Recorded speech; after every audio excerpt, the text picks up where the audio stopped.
আচ্ছা ভাই, আজকে হইতেছে আপনার লাইভ আমার ফার্স্ট দেখা, আগে কোনো পরিচিতি নেই বললেই চলে। তো আমি জাস্ট জানতে চাই, ইসলাম যেমন একটা ফিলোসফি রাখে, সনাতন ধর্ম একটা ফিলোসফি রাখে, ওয়েট ওয়েট আপনাদের ওয়েট ফিলোসফিটা ওয়েট কি? ওয়েট ওয়েট ওয়েট ইসলাম একটা ফিলোসফি, এটা আপনার কোন পাগলে বলছে ভাই? ভাই মানে কোনো অ্যাটাকে যায় না, নরমালি আমরা ডিসকাশন ভাই করি। আমি তো আপনার কাছ থেকে জানতে চাচ্ছি, আপনাকে হ্যাঁ আপনাকে তো হ্যাঁ। আমি অ্যাটাক করি নাই। ইসলামের সাথে ফিলোসফির দূর দূরান্ত পর্যন্ত কোনো সম্পর্ক নাই, বরঞ্চ হ্যাঁ, ফিলোসফি ইসলামে সম্পূর্ণভাবে হারাম। ফিলোসফি আচ্ছা। সম্পর্কে পড়ালেখা করা সম্পূর্ণভাবে ইসলামে হারাম। আমি ফিলোসফি, বলতেছি আপনাকে আমি আমি বলতেছি দলিল প্রমাণ কোনটা, সহই রাখবো। একটা দলিল একটা যেমন দলিল দর্শনই ধরেন, যেমন জান্নাত দলিল প্রমাণ জাহান্নাম পরকাল। আরিফ আরিফ এগুলোর ফিলোসফি বলে না। হ্যাঁ, আচ্ছা ভাই, এটা এগুলো কি নাম দিতে পারি? এগুলোর আপনি অন্ধবিশ্বাস বলতে বলতে পারেন পারেন। অন্ধবিশ্বাস, বলতে পারেন মিথোলজি, মানে বলতে পারেন এগুলো রূপকথা। জেনুইন আচ্ছা, একটা বিশ্বাস, ইসলামের অন্ধবিশ্বাসের অন্ধবিশ্বাসই অংশ। বললাম। তো ভাইয়া যেটা মানে ইসলামের, আরে আপনারা, ভাই একটু আমি, শুনুন, একটু শুনুন ভাই। জি ভাই আপনি বলেন। যে মৃত্যুর পরের জীবন, জান্নাত জাহান্নাম যেগুলোর কথা বললেন, হুম হুম। এগুলো ইসলামের ইমানের অংশ। ইমান হচ্ছে এমন একটা জিনিস, যে জিনিসে আপনি প্রমাণ পেয়ে বিশ্বাস করবেন এরকম না, যেটাকে যে শুধুমাত্র নবী মোহাম্মদ যেহেতু দাবি করেছে সেহেতু এটাকে আপনার বিশ্বাস করতে হবে। বা মানে ওই যে বিনা দ্বিধায় বিনা তর্কে মেনে নেয়া। বিধায় বিনা তর্কে নবী মোহাম্মদ যে নবী, আল্লাহ যে আছে, কোরআন যে আল্লাহর কেতাব, এই হুম জিনিসগুলোতে হুম কি, এই জিনিসগুলোতে আপনার বিনা দ্বিধায় বিনা তর্কে বিনা প্রমাণে মেনে নিতে হবে। হুম। এগুলা কোনো ফিলসফি না, এগুলো হচ্ছে ইসলামের বাঞ্চ অফ অন্ধবিশ্বাস, যেগুলোতে আপনার, আপনি যদি ইসলাম ধর্ম বিশ্বাস মানে ইসলাম ধর্ম গ্রহণ করতে চান, এই জিনিসগুলোকে আপনার বিশ্বাস করতেই হবে অন্ধভাবে। আচ্ছা আচ্ছা, ফাইন। হ্যাঁ ফারাজ ভাই, তাহলে হইতেছে মনে করেন আজকে আমি লাইভ শুনতেছিলাম প্রায় তো 2 ঘন্টার উপরে। আরিফ ভাই আপনি আসলে তাহলে আমাদের কাছ থেকে জানতে চাচ্ছেন যে ভাই, আসিফ ভাই আমার তো একটা অন্ধবিশ্বাস, ইসলাম অন্ধবিশ্বাস আছে, আপনাকেও কি অন্ধবিশ্বাস আছে? কন্ত রাইট দেহে রাইট। আসিফ ভাই, কন্ত দেহে জি আসিফ ভাই জি আপনার কি, এটা আপনার প্রশ্ন তাই না? আপনি তো খোলাসা করে জি দিচ্ছেন জি নাকি? ফারাজ ভাই জি কন্ত হ্যাঁ। দেখি ভাই, ভাই ফারাজ ভাই দেখেন এখানে আরিফ ভাই আসছে, আরিফ ভাইয়ের একটা অন্ধবিশ্বাস আছে, আপনার কি ইনবিল্ট ভাই, অন্ধবিশ্বাস আছে? ইনশাল্লাহ আমি কন্ত, সামনের লাইভ গুলো আপনাদের শুনবো, একসাথে যুক্ত হব, বাট অবশ্যই ইন অবশ্যই। ব্রিফে যদি বলতেন। হ্যাঁ হ্যাঁ, ফারাজ ভাই বলেন বলেন আপনার কি অন্ধবিশ্বাস আছে, কন্ত ভাই কন্ত। ভাই কি করবো ভাই, আহ, এত লুথে একটা লাইফ, যে লাইফে কোনো অন্ধবিশ্বাসই নেই ভাই। কোনো অন্ধবিশ্বাস রাখতে পারলাম না ভাই, জীবনই তো ব্যর্থ, জীবন ব্যর্থ হয়ে গেল ভাই। কন কি ভাই, কন কি আপনার কোনো অন্ধবিশ্বাস নাই?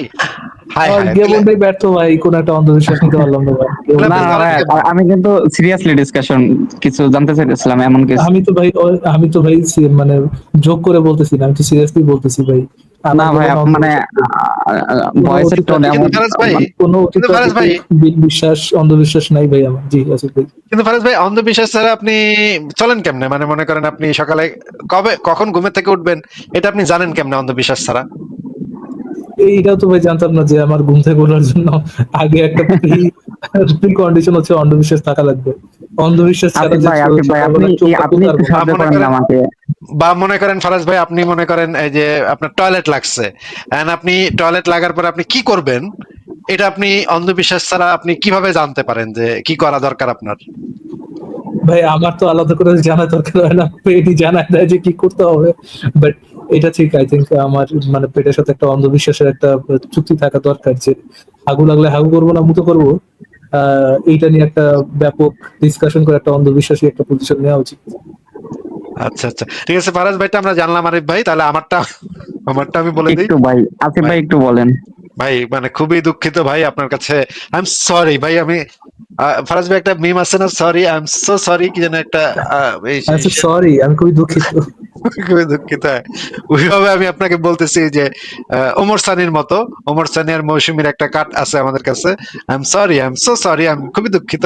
এটার মতো মতো করে আপনাকে আমি বলতে বাধ্য হচ্ছি যে আমারও কোনো অন্ধবিশ্বাস নাই ভাই, sorry, I am really very আচ্ছা সরি। ভাইয়া, আমি কোনো স্ট্রং সোর্স থেকে এই ডাটাটা পাইনি, বাট আমার এক বড় ভাই ইংলিশ ডিপার্টমেন্টে সিইও থেকে পড়াশোনা করছে, সে আমাকে বলছিল যে বানরের এক প্রকার উপজাতি আছে সম্ভবত, ওখান থেকে মানুষের মানে ইভলিউশন ঘটছে, আজকের মানুষ যে বানরের আমরা। উপজাতি না, বানরের অ্যানসেস্টর থেকে শিম্পাঞ্জি, বানর, বনবো, এই ধরনের যেই প্রাণীগুলো আছে সেই প্রাণীগুলোর একটা কমন অ্যানসেস্টর ছিল। মানে অ্যানসেস্টর মানে হচ্ছে পূর্বপুরুষ, পূর্ব আচ্ছা আচ্ছা, প্রজাতি। হ্যাঁ পূর্বপুরুষ, রাইট। সেই পূর্ব প্রজাতি থেকে এই প্রাণীগুলোর উদ্ভব ঘটছে। এই প্রাণীগুলোর একটা শাখা মানুষ, এই প্রাণীটার একটা শাখা নিয়ান্ডারথাল, এই প্রাণীটার একটা শাখা শিম্পাঞ্জি, এই প্রাণীটার একটা শাখা ওরাং ওটাং, এরকম অনেকগুলো প্রাণী আছে। আচ্ছা ভাই, এই যে ডেটাগুলো আমাকে দিলেন, এইগুলোর সোর্স আমি পাবো কই? এইগুলার সোর্স তো ভাই, এই বিষয়ে তো আসলে একাডেমিক পড়ালেখা করতে হবে আপনার যদি ভালোভাবে আচ্ছা জানতে আচ্ছা। হয় বিবর্তন তত্ত্ব সম্পর্কে। কিন্তু আপনি যদি এখন পৃথিবী যেহেতু অনেক আগায় গেছে, আপনার কাছে চ্যাট জিপিটি আছে বা হুম, হুম, জেমিনাই আছে, আপনি সেখানে হুম। গিয়ে প্রশ্ন করতে পারেন, তারা তাদের ইয়া অনুসারে আপনাকে, এবং প্রশ্ন করার আগে আপনি উপরে লিখে দিবেন যে আমাকে যে উত্তরগুলো তুমি দিবা সেগুলো শতভাগ নিরপেক্ষ, যুক্তি তথ্য প্রমাণের উপরে ভিত্তি করে হতে হবে, কোনো বায়াসনেস থাকা যাবে না। এইভাবে প্রথমে লিখে তারপরে আপনি প্রশ্ন করবেন, দেখবেন ও আপনাকে খুব সুন্দর উত্তর দিবে। আচ্ছা ভাই, এখানে আমি একটা রেফারেন্স টানি, যেমন এই যে এর আগে যে ইরান আর ইসরায়েলের যুদ্ধটা গেল, ও কিন্তু বায়াসনেস টানতেছিল সবসময় ইসরায়েলের পক্ষে, এটা কিন্তু চ্যাট জিপিটি করে থাকে। সেটা আপনার কাছে মনে হচ্ছে যে ইসরায়েলের পক্ষে বায়াসনেস? আমি এক্স্যাক্টলি আপনি যেভাবে বলছেন না ভাইয়া, যে বায়াসনেস স্যার একেবারে নিউট্রাল পজিশন থেকে অ্যান্সার গুলো, তারপর আমি মানে ইউএসএ, ইসরায়েল এর পক্ষপাতিত্ব আমি দেখছি কয়েকটা এসে কুয়েটে, তাহলে ঠিক আছে? তাহলে তবে না ভাই, তাহলে ওটা মোস্ট প্রবাবলি আনবায়াসড উত্তর, এই আপনার পক্ষে মনে হয় না, এই জন্য আপনার কাছে আনবায়াস লাগতেছিল। হ্যাঁ, আপনি হুম, হয়তো ভাবতেছেন, আপনার পয়েন্ট থেকে ভাবতেছেন। দেখেন, হুম, হুম, মনে হুম। করেন একজন মানুষ যদি নিরপেক্ষ হয়, আপনি একজন ইসলামে বিশ্বাসী, আপনার কাছে মনে হতে পারে ও নিরপেক্ষতার প্রতি বায়াসড, দেখছস ও নিরপেক্ষতার প্রতি বায়াসড, এটা আপনার কাছে মনে হইতেই পারে ভাই। হইতে পারে, হইতে পারে, কারণ ভাই হইতেছে আমরা মানে আমাদের যে মিডিয়ার যে সাইডটা, এটাই তো বায়াস করে যে ইরান এই করলো, উড়ে দিল। তো ওরকম একটা সাইকোলজি তো আমরা পোষণ করি ভিতরে, ঠিক না? ডোন্ট ওয়ারি ভাই, যে আপনার যদি এরকমটা মনে হয়, আপনি গ্রেটেস্ট নিউজ চ্যানেল এভার ওটা দেখতে পারেন, আল জাজিরা। আল জাজিরা দেখবেন, ওটার মধ্যে দেখবেন ইরানের চেয়ে বড় সেন্ট দুনিয়া তার একটাও নাই। হুম, হুম, প্যালেস্টাইনের চেয়ে বড় সেন্ট, হামাসের চেয়ে বড় সেন্ট দুনিয়া তার একটাও নেই, এগুলো দেখবেন। হুম। আচ্ছা, আর আসিফ ভাই, যে আমি প্রশ্নটা করলাম যে আপনারা কি বিশ্বাস রাখেন, এটা কিন্তু আমি অ্যান্সার পাইনি ভাই। বললাম তো ভাই, আমরা কোনো কিছুতে অন্ধবিশ্বাস রাখি না ভাই, সরি। ও মানে আমরা যে গাছপালা যেমন ভাবে আসছে, আমাদের এরকম এক সময় ছিলাম, এক সময় থাকবো না, এরকম বিষয়টা?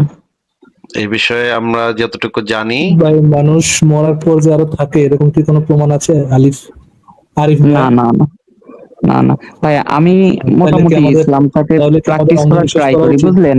তাহলে কি কিন্তু আমাদের অন্ধবিশ্বাস করা, ও ভাই, আহ, আপ- তাহলে কি আমাদের কি অন্ধবিশ্বাস করা উচিত যে মরার পর আর কিছু আছে? কিন্তু ভাইয়া শুনেন, আমি এখানে কোনো মানে বায়াসনেস টানবো না, আমি জাস্ট যেটা আমার কাছে মনে হয় আপনার ডিসকাশন থেকে ভাই, অবশ্যই। আমি কি আহ, কোশ্চেন করছি আরিফ ভাইয়া? হ্যাঁ ভাইয়া বলেন। এই জন্য বলতেছি, ফোকাস একটু শুনেন ভাই। মরার জি পর আর ভাইয়া। কিছু আছে, এটার তো কোনো প্রমাণ নাই, একটু আগে আপনি বললেন। তাহলে কি হুম। আমাদের এরকম কোনো অন্ধবিশ্বাস রাখা উচিত যে মরার পর আর কিছু আছে, এরকম কোনো অন্ধবিশ্বাস রাখা উচিত? দেখেন, আমি আপনাকে কয়েকটা স্বাভাবিক ইয়া দিতে পারি, যেমন আমরা প্রশ্নটা একসময়। একটু যদি রিপিট করতেন ভাইয়া। প্রশ্নটার অ্যান্সার ভাই একটু ব্যাকগ্রাউন্ডে যাই দিতে হবে। প্রশ্নটা একটু, না না, আমি উত্তর চাই নাই ভাই, প্রশ্নটাই একটু যদি রিপিট করতেন। হ্যাঁ, প্রশ্নটা বলছেন যে মরার পরে যেহেতু আমরা কিছু মানে কি হবে কিছু জানি না, সেক্ষেত্রে কি আমাদের বিলিভ করা উচিত কিনা, এটাই না? জি, কোনো কিছুতে কোনো কিছু যে হবে, এইটাতে বিলিভ রাখা উচিত কিনা? হুম। তো এটার একটা ব্যাকগ্রাউন্ড আছে না ভাইয়া, যে একসময় তো আমরা ছিলাম না এখানে, তো তারপরে আবার থাকবো না। তো কই থেকে আসলাম, কেন আসলাম, আবার কই যাবো চলে, এটার একটা প্রশ্ন খুঁজতে গেলে তো ভাইয়া কিছু একটা অ্যান্সার দিতে হয়। যদি আপনার কাছে উত্তর না থাকে, তখন কি করবেন? হুম, যেমন আমার তারপরে তো ভাই জন্মের দিতে আগে তো আমার হইব ভাই, দিতে তো হইব ফারাজ ভাই। অ্যান্সার জানি আর না জানি, উত্তর বুঝি না আর না থাকলেও বুঝি, দিতেই লাগবে। খাতায় তো কিছু লেখন তো লাগবো, নিলে স্যার নাম্বার দিব কেমনে ভাই? ভাই ওই অভ্যাস আমার নাই, ঠিক ভাই আছে, খাতায়। ফারাজ ভাই, আমি প্রশ্নের উত্তর ওই জানি অভ্যাসটা কি না থাকলে জানি। বলেন ভাই, যদি আপনার কাছে উত্তর না থাকে, মরার আগে জন্মানোর আগে কইছিলেন, মরার পর ভাই কই যাবেন, যদি এটা উত্তর না হ্যাঁ। থাকে, তাহলে কি আপনার আলাদা কোনো সেট অফ অন্ধবিশ্বাস রাখা উচিত যে মরার আগে এই জায়গায় ছিলাম, যেহেতু জানি না আমি হুম, কইছিলাম হুম। মরার আগে, না কিন্তু ভাইয়া, মরার আগে আমি এই জায়গায় ইন ছিলাম? জেনারেল এক কথাটা শেষ কথায় করতে না। দেন আরিফ ভাই, সোনামণি ভাই, ফারাজ ভাইয়া, কথাটা এক একটু শেষ, কথায় না, ঠিক আছে, কথাটা একটু শেষ। কিন্তু যখন। হ্যাঁ, যদি আপনার আগে কথাটা শেষ করতে দেন, তাহলে আপনার জন্য আরো ইজিয়ার হবে। যদি জি ভাইয়া। আপনার কাছে ইয়ে না থাকে, প্রমাণ না থাকে যে জন্মানোর আগে আপনি কই ছিলেন, মরার পর আপনি হুম, কই যাবেন, এটার যদি কোনো হুম, উত্তর না থাকে, তাহলে কি আপনার বলা উচিত, যেহেতু আমি জানি না মরার আগে না হুম, হুম, জন্মানোর আগে আমি কই ছিলাম, তাহলে হুম, নিশ্চয়ই হুম। জন্মানোর আগে আমি ওই জায়গায় ছিলাম। যেহেতু আমি জানি না মরার পর আমি কই যাব, সেহেতু নিশ্চয়ই মরার জোস। পর আমি এই জায়গায় যাব। এরকম কি কোনো অন্ধবিশ্বাস রাখা উচিত? এই যে ভাইয়া এই যে যদি ভাই আমরা না জেনে আরিফ ভাইয়া জোস কথা বলছেন, আমি এক কথা যদি উত্তর চান আমি বলবো না, কিন্তু ভাইয়া যেমন দেখেন অন্য প্রাণীর থেকে কিন্তু আমরা যদি আমি সম্পূর্ণ 2 কথায় আলাদা। উত্তর দেই ফারাজ ভাই, তাহলে আমি তাহলে বলবো আবার হ্যাঁ। হ্যাঁ। এই যে আসিফ ভাই আপনারা যদি প্রথমে এক ট্রাই কথায় জিজ্ঞেস করতেছে। করেন তাহলে আমি কব না, আর যদি 2 আসিফ ভাই কথায় আসিফ ভাই জিজ্ঞেস শুনেন ভাই, তাহলে আমি এটা একটু কব বলেন, হ্যাঁ। যদি ভাই স্যার আমাকে উত্তর মুভ চান, করে তাহলে দেন কিন্তু বা না। কিক মাইরে দেন, আর কিন্তু একটু এই যদি আমাকে কথাটা সুযোগ শুনেন। দেন, তাহলে কিন্তু আরে ভাই, নাকে আমি হ্যাঁ বানাই দিব।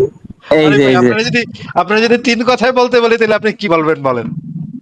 আমি বলবো কি, মানে আমরা তো অন্যান্য প্রাণীদের আমি চেয়ে আলাদা বলবো কি, কেন? এখানে তো 3 কথা হয়ে গেল। আমি বলবো কি, 3 আমরা একটা কথা হয়ে বিবেক গেল। পাইছি ভাইয়া, আমরা মানুষ, মানে কোরআনে বা ইসলামে বলে আশরাফুল মাখলুকাত, সৃষ্টির সেরা জীব, এর একটা হাকিকত আছে না? অবশ্যই হাকিকত যত কথাই থাকুক না কেন, কিন্তু তাহলে এটা আমরা দ্বারা কি কি করতে প্রমাণ পারি? হয়? এটা না, দ্বারা কি প্রমাণ হয় এটা না, দ্বারা এটা প্রমাণ দ্বারা হয় কি না। এটা প্রমাণ হয় নাকি? আপনার যে পয়েন্টটা আপনি এই সময় আলোচনা করতেছি আমরা, সেই হুম পয়েন্টে কি এটা কোনো প্রভাব বিস্তার করে নাকি যে কোরআনে লেখা আছে আমরা মানুষ, এটা দ্বারা আপনার মরার পরে কিছু একটা হবে, এই পয়েন্টটা হুম প্রুভ হয় কিনা? প্রুভ করতে পারি যদি আমরা ওই পরিমাণ, দেখেন এই যে যত গ্রেট পারসন আর আমরা হ্যাঁ, যে তো প্রুভ আম করতে পাবি পারলে তো আপনার অর্ডিনারি, কাছে প্রুফ আছেই। প্রুভ করতে ভাই, ভাইয়া প্রুভ এর করতে এর পারলে মধ্যে আরিফ পার্থক্য কি আরিফ আরিফ আরিফ আরিফ প্রুভ ভাইয়া? করতে পারলে তো আপনার কাছে অলরেডি প্রমাণ আছে যে মরার এখন পরে দেখেন কি হবে। আপনারাও তো কথার অহেতুক কথাবার্তা কথার বলতেছেন না। মাঝখানে কথা না। আপনি যে বললেন প্রুফ করতে আপনি পারেন, তার মানে আপনার হুম কাছে অলরেডি প্রুফ আছে যে মরার পর কি হুম হবে। তাহলে সেই প্রুফটা ভাই আল্লাহর রাস্তায় দিয়ে দেন ভাই। আচ্ছা ভাইয়া, এখন আমি এখানে আসছি, আপনার মতামত আর আমার মতামত কেন ভিন্ন এই হবে? প্রুফটা আপনি আল্লাহর রাস্তায় দিয়ে দেন ভাই।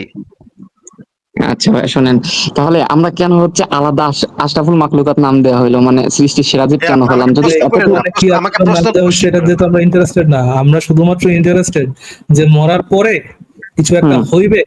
এইটার হুম এভিডেন্সটা কি, এটার প্রমাণটা কি? এটার প্রমাণ আমি আপনাকে একটু আগেই বললাম না, আমি জানি না, তবে আমি কি করতে পারি? আপনি না রিসার্চ বললেন করতে মাত্র পারি। যে বললেন না মাত্র যে প্রুফ করা রিসার্চ করে সম্ভব। কিছু পাইছেন আসিফ ভাই? রিসার্চ করে কিছু পাইছেন? ভাই আমি একটা রেফারেন্স টানতেছিলাম, গ্রেট পারসন আর আমাদের অর্ডিনারি পারসনের ভিতর পার্থক্য কি, তারা সামথিং প্রেডিক্ট করতে পারে বলে তারা দুনিয়াকে আজকে ভালো ভালো কিছু দিতেছে, যেমন এসি থেকে শুরু করে যাবতীয় চারপাশে গাড়ি আহ, বাড়ি, দুনিয়ার তারপরে কোনো গিরেট এরোপ্লেন। পারসন, দুনিয়ার কোনো গিরেট পারসন মিলা রিসার্চ করে কি বের করেছে, প্রমাণযোগ্য কোনো দলিল দিয়ে, কোনো রেফারেন্স নিয়ে প্রমাণ করতে পেরেছে যে মরার পর কিছু আছে? আরিফ ভাইয়া, ভাইয়া মরার বিষয়টাই শুধু টানতেছেন, আর পৃথিবীতে কত বিষয় আমি রয়ে এই গেল। বিষয়টা আগে একটু শেষ করে তারপর অন্য বিষয় যাইতে ইন্টারেস্টেড। মরার পর যে আর আচ্ছা কিছু আছে, কোনো গ্রেট পারসন ভাই, রিসার্চ করে আমি বের আমি করতে খু- পেরেছে? আমি খুবই স্বল্প জ্ঞানের মানুষ, কিন্তু আপনাদের সাথে কথা বললে আমি একটা আউটপুট পাইতে আপনি একটু চাইতেছি। আগে বললেন, একটু আগে না বললেন এটা প্রুফ করা সম্ভব, প্রমাণ করা আপনি কি সম্ভব? গ্রেট পারসনের ওটা গ্রেট হয়তো পারসনের ভাইয়া, আমার বিশ্বাস রেফারেন্সটা আমার বিশ্বাস যুগের তালে হয়ে এটা যাবে, বলেন আমরা অনেক ভাই, কিছু। এটা বলেন, এটা বলেন যে আপনি জানেন যে মরার পর কিছু আছে, এটা সপক্ষে আপনি কিছু জানেন না, এই জন্য কোনো অন্ধবিশ্বাস থাকা উচিত না আপনার। তারপরও আপনার অন্ধবিশ্বাস যে আপনার জান্নাত জাহান্নাম কিছু একটা আছে। ভাই ওটাকে ভাই আমি ডিরেক্টলি বলতেছি না, জান্নাত জাহান্নাম বলতেছেন পরকাল, না, আমি but কিন্তু বলার প্রশ্ন, বলতেছেন না। বলতেছেন না, বাট বিশ্বাস তো রাখতেছেন ভাই, বিশ্বাস আমি করে হ্যাঁ রাখতেছেন। বিশ্বাস মানে রাখতেছি। ফারাজ ভাই, আমি না অন্ধবিশ্বাস করি, কিন্তু আপনার আমি বলবো না যে আমি অন্ধবিশ্বাস করি। বললে তো আপনি যাই না না যাবেন। অন্ধবিশ্বাস আপনি ভাইয়া করা উচিত দেখেন, না, আমি আমি আমি জানি আমি আমি যে আমি অন্ধবিশ্বাসী, ধরতেই পারেন। এটা তো আপনি যাই না যাবেন ভাই। আমি তো এই যে আচ্ছা সরাসরি আসিফ বলবো ভাই না ভাই। কথা বলতে দেন ভাই, কিন্তু এই যে আমি কিন্তু অন্ধবিশ্বাসী করব, আমি অন্ধবিশ্বাস করতেছি করব, কিন্তু আপনার বলবো না। বললে তো আপনি যাই আমি না যাবেন জানি যে আমি। যেখানে প্রমাণ নাই সেখানে অন্ধবিশ্বাস করাটা উচিত না। আমি অন্ধবিশ্বাস করব না, বাট আমার একটা অন্ধবিশ্বাস আছে, মরার পর তো এটা হইতে পারে। জানা জানা আছে। dude, fantastic fantastic. দেশ ভাই বুদ্ধি শুদ্ধি আসলে প্রশংসা করতে হয়। আপনারা মানে জেনুইনলি পারেন ব্যাপক আপনারা। ব্যাপক প্রশংসার যোগ্য ভাই, ব্যাপক প্রশংসার যোগ্য। আরে ভাই, আপনার পজিশনটা যে একটা মানে অযৌক্তিক পজিশন, এটা নিশ্চয়ই আপনি এতক্ষণে বুঝা ফেলাইছেন, টের পাইছেন। তারপরে যদি এখন আপনি বগর বগর করতে চান কিছুক্ষণ, তাহলে তো ভাই এত বগর বগর শোনার তো আমাদের ভাইয়া আসলে ভগর সময় নেই। ভগর এমন কিছু বলতে চাই না যেটা আপনাকে একটু মিউট করে কথাটা শেষ করি, যে আপনি যদি এখন বগর বগর করতে চান তাহলে বগর বগর করতে পারেন, কিন্তু যত বগর বগরই করেন না কেন আপনার কাছে কোনো প্রমাণ নাই যে আপনার ধর্মটা সত্য, বা আপনার ধর্মের দাবি দাওয়াগুলো যে সত্য সেগুলো সপক্ষে কোনো প্রমাণ নাই। আপনি যদি আজকে একটা হিন্দু পরিবারে জন্মাইতেন তাহলে আপনি ঠিক একইভাবে কোমর বাইন্দা আইতেন, আসিফ ভাই আমাগো বেদের ভিতরে লেখা আছে তমুক তমুক তমুক ঠ্যাং এক্স্যাক্টলি ঠ্যাং ভাই। ঠ্যাং প্যাং পুং প্যাং, হ্যাঁ প্যাং ভাই পুং ভাই প্যাং প্যাং আমি প্যাং। একেবারে আর কথার 100% এগ্রি আপনার সাথে এই কথার কথাটার সাথে। মাঝখানে আমি কথা যদি বলেন না, কথার মাঝখানে কথা বলেন না ভাই, একটু শোনেন। আপনার জন্ম যদি 2000 বছর আগে প্রাচীন গ্রিসে হইতো, আপনি এসে ধরতেন, আয় আসিফ ভাই, জিউস দেবতা তো সত্য, আপনি মানেন না কেন, আপনি এটা কেন অন্ধবিশ্বাস করেন না ভাই? হ্যাঁ, কি একটা সমস্যা ভাই, আপনাদের তো বহুত খারাপ, তো আপনারা কেন জিউস দেবতার অন্ধবিশ্বাস করেন না? আপনার জন্ম যদি সেই পরিবারে হইতো, পরিবারে বাপ মায়ের যদি আগে ছোটকাল থেকে আপনার শিখাইতো, তাহলে আপনি সেই রকমই অন্ধবিশ্বাসী হইতেন। এটা তার মানে ওই জিনিসটা, ওই ধর্মটার যে দাবিগুলা, যেমন আল্লাহ, ভগবান, ঈশ্বর, রাম, শিব, কালী, এইগুলা সত্য কি সত্য না, সেইটা এখানে ইম্পর্টেন্ট না। ইম্পর্টেন্ট হইতেছে আপনার জন্মটা কোন পরিবারে হইছে, আপনার কোন অন্ধবিশ্বাসী পরিবার আপনাকে বড় করছে, কোন অন্ধবিশ্বাসটা আপনার উপর চাপায় দিছে, এবং পরবর্তী সময় আপনি আর যুক্তি দিয়ে জিনিসগুলোকে যাচাই করেন নাই, এই জন্য আপনি আপনার বাপ দাদার অন্ধবিশ্বাসটাকে বহন করে বড় হইবেন, এবং আপনার পোলাপান হইলে তা করেও আপনার অন্ধবিশ্বাসটা চাপায় দিবেন এবং মারপিট করবেন। আপনি মারপিট করবেন, তোরা নামাজ পড়স না কে, হিন্দু মারপিট করবো তুই পূজা করস না কে, হ্যাঁ, বৌদ্ধ মারপিট করবো যে তুই আমার যাস না কে, আমাদের মানে গৌতম বুদ্ধের তুই করস না, শ্রদ্ধা করস না কে, এগুলা ভুং ভাং দিব। তার মানে আমি একেবারে 100% আপনার সাথে একমত, 100% রিজিওনাল চক্রের ভিতরে ঘুরতে থাকবেন, আমরাও সেই এইটা চক্রের এত ভিতরে প্রাইডের সাথে বলার কোনো না ভাই, এটা লজ্জার বিষয়। না না, লজ্জার বিষয় না। এবং আসিফ ভাই যেটা কথা বলছে এটা বাস্তব, সেটা একটা সত্য। অন্ধবিশ্বাসী হওয়াটা কোনো প্রাইডের বিষয় না। আপনি যে বলতেছেন বিশ্ব এরকম ভাবে চলতেছে, কিন্তু ভাই আমার লজিক হচ্ছে আমি চললে এটা হয় না যে ভাই আপনার আপনি বুক ফুলায় আপনি নিজেও অন্ধবিশ্বাসী হবেন, এবং এটাই ভালো জিনিস। সারা বিশ্ব গাদামি করলে যে গাদামি করাটা যে একটা জাস্টিফাইড এবং একটা প্রাইডের বিষয় হয়ে যায়, জিনিসটা এরকম না তো ভাইয়া। ওটা স্টিল গরু গাদার মতো গাছি থাকে তো। আরে ভাই, আপনার শেষ যদি কিছু বলার থাকে বলেন তাহলে। আরিফ ভাই বলেন, আপনার যদি শেষ কিছু বলার থাকে বলেন। এখন আমি মনে করি আসিফ ভাই, যে আমি যে বাংলাদেশ বলেন, মুসলিম কমিউনিটির ভিতর জন্মগ্রহণ করছি, এটা বলেন, এটা আমি বলবো ভাই লাক, এবং এটা স্বচ্ছ। আপনি খুব লাকি যে আপনি ইসলামের পরিবারে জন্মেছেন, তাই না? ফ্যান্টাস্টিক, ওয়াও, একেবারে সত্য। দেখেন ফারাজ ভাই, একেবারে সত্য ধর্মের পরিবারে উনি চুজ করে বান্দার একদম চুজ করে আমি বলতে পারবো না, বাট বাই লাখ হইতে পারে, কারণ ভাই ওনার লাখটা দেখছেন ফারাজ ভাই, ওনার কত সৌভাগ্য, এটা দেখছেন আপনি ফারাজ ভাই। আরিফ ভাই এক সেকেন্ড, ইসলামের কোনো ফল্ট দেখি। আরিফ ভাই এক সেকেন্ড, ফারাজ ভাই ওনার কি সৌভাগ্যটা দেখছেন, ওনারে আল্লাহ পাক একেবারে বাইসা একটা মুসলিম পরিবারে জন্ম দিয়েছে। সঠিক অন্ধবিশ্বাস যেটা আসিফ ভাই বুঝছেন, সঠিক অন্ধবিশ্বাস যেটাতে অন্ধবিশ্বাস মানে যুক্তি তথ্য প্রমাণ কিছুই লাগবে না, এবং যে অন্ধবিশ্বাসটা একদম সঠিক অন্ধবিশ্বাস, ব্রেন খাটানোর দরকার নেই, জানাই সবাই জানে 100%, আপনি আমি সবাই তো জানি ইসলাম আসলে সত্য ধর্ম, সবাই তো জানি, রাইট? ওই সত্য ধর্মেই কিন্তু আরিফ ভাইরা একেবারে বাছাই করে রাখছে। সো কি লাকি। এবং ধর্মটা কত ভালো দেখেন, এই যে মানে দাসীর সাথে লাগালাগি আছে, বাচ্চা মেয়ের সাথে লাগালাগি আছে, গনিমতের মাল হিসেবে কাফেরদেরকে মাইরা তাদের মা বেটিকে তুলাই না রেপ করার দাসী বানানো আছে। কত ভালো সিস্টেম। এর থেকে বেটার সিস্টেম কি মানুষ আর নিজের মাথা কাটা বের করতে পারছে ভাই? পারে নাই। বউ গর্বের সাথে বউ পিটানো, হ্যাঁ, এক খালি বউ রাখা আবার ফেলাই দিয়ে আরেক খালি বউ নিয়ে আসা, এত সুবিধা কোথায় পাওয়া যাবে ভাই? পাশের দাসীবান্দির সাথে লাগালাগি করা, মনে করেন দাসীবান্দির অধিকার কোন ধর্ম দিয়েছে বলেন ভাই? দেয় নাই, কেউ দেয় নাই। তো জান্নাতে গেলে আমি ধরি আদম আলাইহিস সালাম থেকে শুরু করে মুহাম্মদ। আরে ভাই এখন তো কথা বলতে বলিনি আপনাকে। জান্নাতে গেলে তো আরো মানে ঠাসা না ও একটু তো আমাকে 72টা হুরনিয়া, মনে করেন 72টা হুরনিয়া, চারপাশে মনে করেন 72 হুরি, উনি মাঝখানে আছেন। জান্নাতি হুরি গুলার আবার স্তনগুলা থাকবে উঁচা উঁচা, কোরআনে লেখা আছে। সেগুলো নিয়ে উনি মনে করেন একটা হুরির ইয়া দিয়ে ফুটবল খেললো, আর একটা দিয়া চাই ভাই। কি আপনি কি চান? দিনের কত হুরের যে উঁচা উঁচা থাকবে, এটা রেফারেন্সটা। আচ্ছা, আপনি কি রেফারেন্স দেখলে তখন কি কানে ধরে উঠবস করবেন আপনি? না না না না, অবশ্যই আপনার কথাকে বিশ্বাস করবো। এখন বিশ্বাস হইতেছে না, কারণ এরকম আমি কিছু পাইনি। আমি মোটামুটি মানে ইসলামটা পরিপূর্ণ তো প্র্যাকটিসও করতে পারি না, জানিও না, কিন্তু যতটুকু জানি এটা নাই।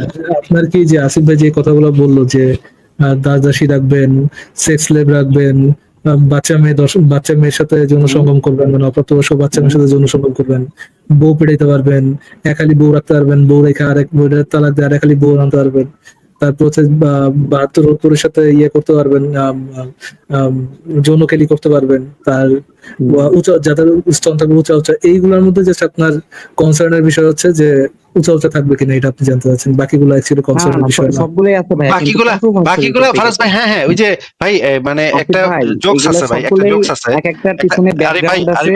আরে ভাই আপনাকে তো এখন কথা বলতে বলিনি। ফারাজ ভাই, একটা জোকস আছে। এই এক মার্কিন প্রেসিডেন্ট বলতেছে, আজকে আমরা বোমা মেরা 10 লক্ষ মানুষ হত্যা করছি। হত্যা করার পরে আমরা প্লেন গুলা যখন মানে আমেরিকাতে ফিরে আসছে, তখন তারা একটা কুকুরকে হত্যা করছে। সাংবাদিকরা চেঁচায় উঠছে, "এ, কি বলেন? তুমি কুকুরকে হত্যা করছো? মানে কত বড় সাহস, তুমি কেন কুকুরকে হত্যা করছো?" এটা নিয়ে তারা পুরা সাংবাদিক মহল চিল্লাপাল্লা শুরু করে দিল। হ্যাঁ, কিন্তু প্রেসিডেন্ট কিন্তু একটু আগে বলতেছিল যে 10 লক্ষ মানুষকে মাইরা তাদের প্লেন গুলা ফেরত আসতেছে। ওই 10 লক্ষ মানুষকে নিয়ে কেউ তেমন কোনো কথা বললো না। কুকুরটাকে কেন মারা হয়েছে সেটা নিয়ে সবাই খুব চিল্লাপাল্লা শুরু করছে। এটা একটা জোক আমি পড়ছিলাম কোথাও, সেটা আমি বললাম। উনি দেখেন, এতগুলা কথা বললাম, কাফেরদের মাইরা দাস দাসী বানাইয়া, মানে রেপ টেপ করা, হুম। দাসী লাগানো, বাচ্চা মেয়ে লাগানো, এত ভয়ঙ্কর ভয়ঙ্কর ক্রাইম, এইগুলা রাইখা উনি দৌড়ায় গেল। ভাই তাহলে ভাই একটু ভাই, কোথায়? শুনেন আমার কথা। আরিফ ভাই, আপনাকে তো এখন কথা বলতে বলি নেই। উনি মানে বলতেছে, ভাই ভাই, আপনি এইভাবে একটা কথা কেমনে বললেন ভাই? আমার আল্লাহ উঁচা স্থানের হুর দিব, না হয় আমার আল্লাহ কইছে বাচ্চা মেয়ে লাগাও, আমার আল্লাহ না হয় কইছে দাসী লাগাও, আমার আল্লাহ না হয় কইছে কাফের মেয়েরা তাদের মা বেটিকে গনিমতের মাল বানাও। এগুলা ঠিক আছে, বউ পিটাও, ইত্যাদি ইত্যাদি, এগুলো না হয় ঠিক আছে, এগুলো মেনে নিলাম, কিন্তু এটা তো হইতেই পারে না ভাই। এইটা কেমনে হয় ভাই? আমার আল্লাহ উঁচা স্থানের হুর দিব, এটা কেমনে কয় ভাই? আচ্ছা ফারাজ, আমরা তাহলে এই উঁচা স্থানের হুরের বর্ণনাটা আগে আমরা একটু আলেমদের মুখ থেকে শুনি। আমরা একটু দেখি যে এই বিষয়ে আলেমগণ কি বলেন। উনি হচ্ছেন মতিউর রহমান মাদানী, অত্যন্ত সৌদি আরবের অত্যন্ত মদিনা বিশ্ববিদ্যালয়ের অত্যন্ত প্রখ্যাত একজন আলেম। ওনার মুখ থেকে আমরা একটু শুনি, শোনেন। এবং সমবয়সিকা 90 যুবতী তাদের জন্য রয়েছে। সমবয়সিকা 90 যুবতী তাদের জন্য রয়েছে। এই তো ভাব অর্থ করলাম, কিন্তু শাব্দিক অর্থগুলি বলে দিই। কাওয়াইদ, কাবাতুল নির্বাচন, কাবাতুল নির্বাচন হচ্ছে কাওয়াইদ বা কাইবাতুল। তো এই কাফ আইন বা এর মানে হচ্ছে কোন উঁচা স্থান, কোন উঁচা স্থান কি বলা হয়? কাব বলা হয়। এই জন্য কাবা ঘরকে কাবা ঘর বলা হয়। কাবা কেন বলা হয়? কারণ এই ঘরটা কত উঁচা এখন অন্যান্য ঘরের তুলনায়। যেই সময় কাবা নির্মিত হয়েছিল, আর যখন মক্কাতে অন্যান্য দেশ ছোট করে ঘর ছিল 1400 বছর আগে, তখন কাবা যেতে উঁচা এরকম ঘর ছিল, কত উঁচা দিয়েছেন না? জি হ্যাঁ, এই যে কাবাকে কাবা বলা হয়। এটা একটা দিক। দ্বিতীয় দিক, কাবা মর্যাদার দিক থেকে এটা হচ্ছে সুউচ্চ ঘর। মর্যাদার দিকে এটা হচ্ছে সুউচ্চ ঘর, সেজন্য কাবাকে কাবা বলা হয়। আচ্ছা, আমাদের টাকনাকে কি বলা হয়? এই কাব বলা হয়। জানা কেন টাকনা কোনটা? এই যে পায়ের দুই সাইডে যে উঁচা হাড়ি, এই সাইডে বেড়ে আছে, আর এইদিকে দুই সাইডে যে উঁচা আছে, আপনার ডান দিকে বাম দিকে দেখবেন। যখন উযু করছেন, উযুতে কতটা পা ধুইতে হবে, আল্লাহ সুবহানাহু ওয়া তাআলা কুমিয়াল কাবাইন, তোমাদের পাগুলিকে ধৌত করো, দুই টাকনা পর্যন্ত, একটা না কিন্তু আল্লাহ বলেন। তাহলে বুঝা গেল যে প্রত্যেকটা পায়ে কি রয়েছে? দুটো কাব রয়েছে। দ্বিবচন তাসনিয়া আল্লাহ বলেছেন কাবাইন, একটা এইদিকে উঁচা হাড়ি আর একটা এইদিকে উঁচা হাড়ি। জি, এই উঁচা হাড়ির কারণে এই হাড়িগুলোকে কি বলা হয়? কাব বলা হয়, কাবাইন বলা হয়। তো এমন তাদের জন্য 16 যুবতী 90 যুবতী রয়েছে যাদের স্থানগুলি উঁচু হবে আর নতমুখী হবে না। কি হবে না? নতমুখী হবে না। কারণ মানুষের প্রকৃতি হচ্ছে, স্বভাব হচ্ছে একটা পুরুষের নারীর দিকে আকর্ষণ আছে। আর সেই ক্ষেত্রে যদি সেটা নতমুখী হয় স্থান, তাহলে সেটা আকর্ষণীয় নয়। পক্ষান্তরে সেটা যদি নতমুখী না হয়, তাহলে সেটা কি আকর্ষণীয়? বড় স্থান আকর্ষণীয়। তাই আল্লাহ তাআলা জান্নাতি রমণীদের, জান্নাতে যে সব নিয়ামত জান্নাতীদের আল্লাহ দেবেন, হুরে ইন, তাদের কথা বলতে গিয়ে এই গুণটি উল্লেখ করেছেন।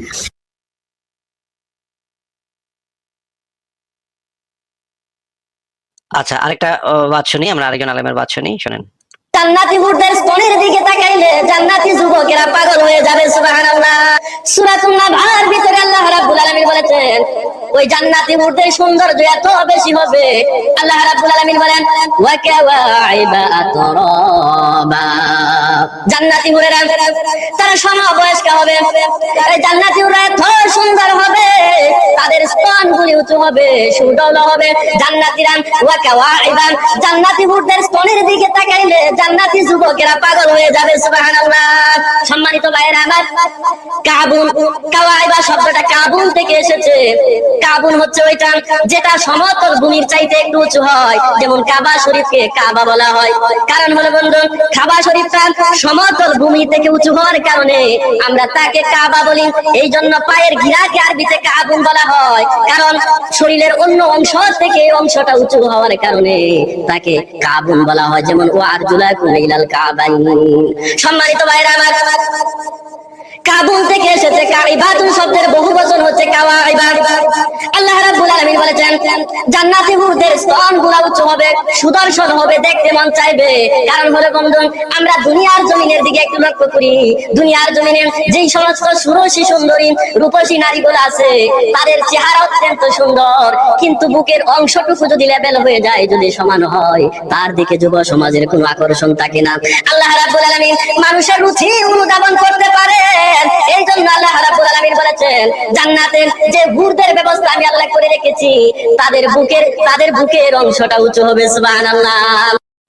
মাশাল্লাহ মাশাল্লাহ, বুকের অংশটা উঁচা হবে, এই জিনিসটা আমরা জানলাম। আমরা আরো অনেক দেখতে পারি, অনেক ভিডিও আছে। আচ্ছা আমরা দেখি তো তাফসীর ইবনে কাসির এই বিষয়ে কি বলা আছে। তাফসীর ইবনে কাসির, এটা হচ্ছে 11তম খণ্ড, পৃষ্ঠা নম্বর 394 থেকে 395। এখানে আমরা দেখি তো এই আয়াতটার সমবয়স্কা উদ্ভিন্ন যৌবনা তরুণী, এই কথাটার আসল মানে কি আমরা একটু দেখি তো নিচে। এখানে লেখা আছে অর্থ উন্নত বক্ষ বিশিষ্টা নবযৌবনা সমবয়স্কা হুর, অর্থাৎ জান্নাতে মুত্তাকিগণকে এইসব দেওয়া হইবে। নিচে আরো বলা আছে আবু উমামা বলেন রাসূলুল্লাহ বলেছেন আল্লাহ সন্তুষ্টি প্রকাশই পাইবে যদি তোমরা কি বর্ষণের আকাঙ্ক্ষাকারী সমবয়স্কা সুঢৌল স্তন বিশিষ্টা হুর বর্ষণ করিবেন। ইবনে আব্বাস বলেন অর্থ পানি পরিপূর্ণ পানপাত্র। এখানে তো পরিষ্কার ভাবে এই জিনিসটা বলা আছে। আরিফ আপনি কি দেখতে পাচ্ছেন সুঢৌল স্তন বিশিষ্টা যে এটার অর্থ? ভাইয়া ধন্যবাদ, এই জিনিসটা আমি জানতাম না, অবগত হলাম মাত্র। তাহলে মানে আল্লাহ পাক আপনাদেরকে সুঢৌল গোল উঁচা উঁচা খাড়া খাড়া স্তনালী মাইয়া দিব 72টা কইরা লাগানির লেগা, কথার মাঝখানে কথা না, লাগানির লেগা আপনারে মাইয়া দিব যেন আপনারা ঠিকঠাক মতো লাগাইতে পারেন মায়াডেরে, যেগুলার ভাই এই মানে মনে করেন একজন আপনারে মানে এইরকম প্রলোভন দেখাইলো কোন একটা কাম করলে আপনারে মাইয়া দিব লাগানির লিগা, এইরকমের লোকেদেরকে আমরা তো মাগির দালাল বলি। হ্যাঁ, এই আল্লাহরে তাইলে আপনি এখন কি বলবেন বলেন তো? নাউজুবিল্লাহ, আমি এটা বলতে পারবো না। যাই হোক ভাই ধন্যবাদ, আমি এটা না আল্লাহ কেউ যদি এরকমের লোভ দেখায় যে উঁচা স্তনালী হুর দিব লাগানের লেগা, মাইয়া দিব লাগানের লেগা, পৃথিবীর ভাষায় পৃথিবীতে কেউ যদি এই ধরনের কোনো অফার দেয়, আমি তো মানে ডেফিনেটলি বলবো তুই তো ভালো একটা ইসের দালাল, হ্যাঁ বেশ্যার দালাল। ভাইয়া আল্লাহকে আমি ওরকম ব্যক্তি বিশিষ্ট কোন একজন ভাবে বুঝি না, আমি সব জায়গায় সে বিরাজ করে প্রতিটা বিষয়। না সেটা তো আমি বিরাজ করে না ফিরাজ করে সেটা তো জিজ্ঞেস করি নাই। কেউ যদি আপনাকে এরকমের একটা প্রলোভন দেখায় যে এই কামটা করলে, আল্লাহরে অন্ধবিশ্বাস করলে, আল্লাহর পাকে জিহাদ করলে আল্লাহ মাইয়া দিব উঁচা উঁচা স্তনালী 72টা লাগানির লেগা, ভাইয়া এটা সে দিতে পারে, তার গিফট দিতে পারে। সেটা তো আমি বলি নাই দিতে পারে না, সেটা তো বলি নাই। গিফট আপনারা দিবে, আপনি করবেন, লাগাইবেন, অসুবিধা কি? কিন্তু আপনারা আমি জিজ্ঞেস করতেছি এইরকম যদি পৃথিবীতে কেউ কাউরে অফার দেয় তাহলে তো আমরা পৃথিবীর ভাষায় বেশ্যার দালাল বলি। না না না বলতে পারি না। এইরকম আপনারা কেউ যদি, আমি যদি আজকে আপনারা বলি যে আপনি এই কামটা করে দিলে আপনারা মাইয়া দিমু লাগানের লেগা, তাহলে আমি বেশ্যার দালাল হইলাম না? আমাকে গিফট দিছে, আমি বলবো এটা। আরে আমি যদি করি আপনাকে যদি এরকম অফার দেই তাহলে আমারে কি বলবেন আপনি? আমি বলবো আমার মালিক আমাকে উপহার দিয়েছেন। ও আমি মালিক উপহার হিসাবে বেশ্যা, উপহার হিসাবে আমাকে বেশ্যা দিয়েছে, কিন্তু মালিক যেহেতু দিয়েছে, আরিফ ভাই এক সেকেন্ড, মালিক উপহার হিসাবে আমাকে বেশ্যা দিয়েছে, যে বেশ্যারা আমাকে যৌন সুখ দিবে, কিন্তু মালিক যেহেতু দিয়েছে সেহেতু আমি তাকে বেশ্যার দালালটা বলবো না। না আমি পারবো না, কারণ এখানে মালিক আসিফ ভাই থ্যাংক ইউ ভেরি মাচ ভাই। তার মানে আপনি বলতে চাচ্ছেন সে আসলে বেশ্যার দালাল, কিন্তু উনি ওনার শ্রদ্ধার কারণে, উনি যেহেতু গোলাম এই কারণে উনি বলতে পারতেছে না, কিন্তু আসলে জেনুইনলি উনি বেশ্যার দালাল, আল্লাহ একটা বেশ্যার দালাল, কিন্তু উনি যেহেতু ওনার দাস, সেই আল্লাহ বেশ্যার দালাল আল্লাহর দাস, এই জন্য মালিকরা এটা কেমনে বলে? মালিকরা এটা বললে অপমান হয় না? ফারাজ ভাই এটা বুঝেন না আপনি? এটা তো অপমান হয় ভাইয়া। আমাদের তো কয়েকটা সাইডে লোভ আছে, ঠিক না? তো আল্লাহ তাআলা তো এগুলো আপনার আছে, আপনার আমাদের না, আপনি আমারে ইনক্লুড করেন না এটার সাথে ভাই, আল্লাহর রাস্তায় ভাই আমারও করেন না ভাই, আমারও করেন না, নিজেরই করেন। আপনার মতো লুচ্চা লাফাঙ্গার এরকম। আরিফ ভাই একটা জিনিস বলতে, যে লোকটা যে আছে ভাই, আমি কিন্তু আরিফ ভাই শুনুন একটু শুনুন ভাই, একটু শুনুন।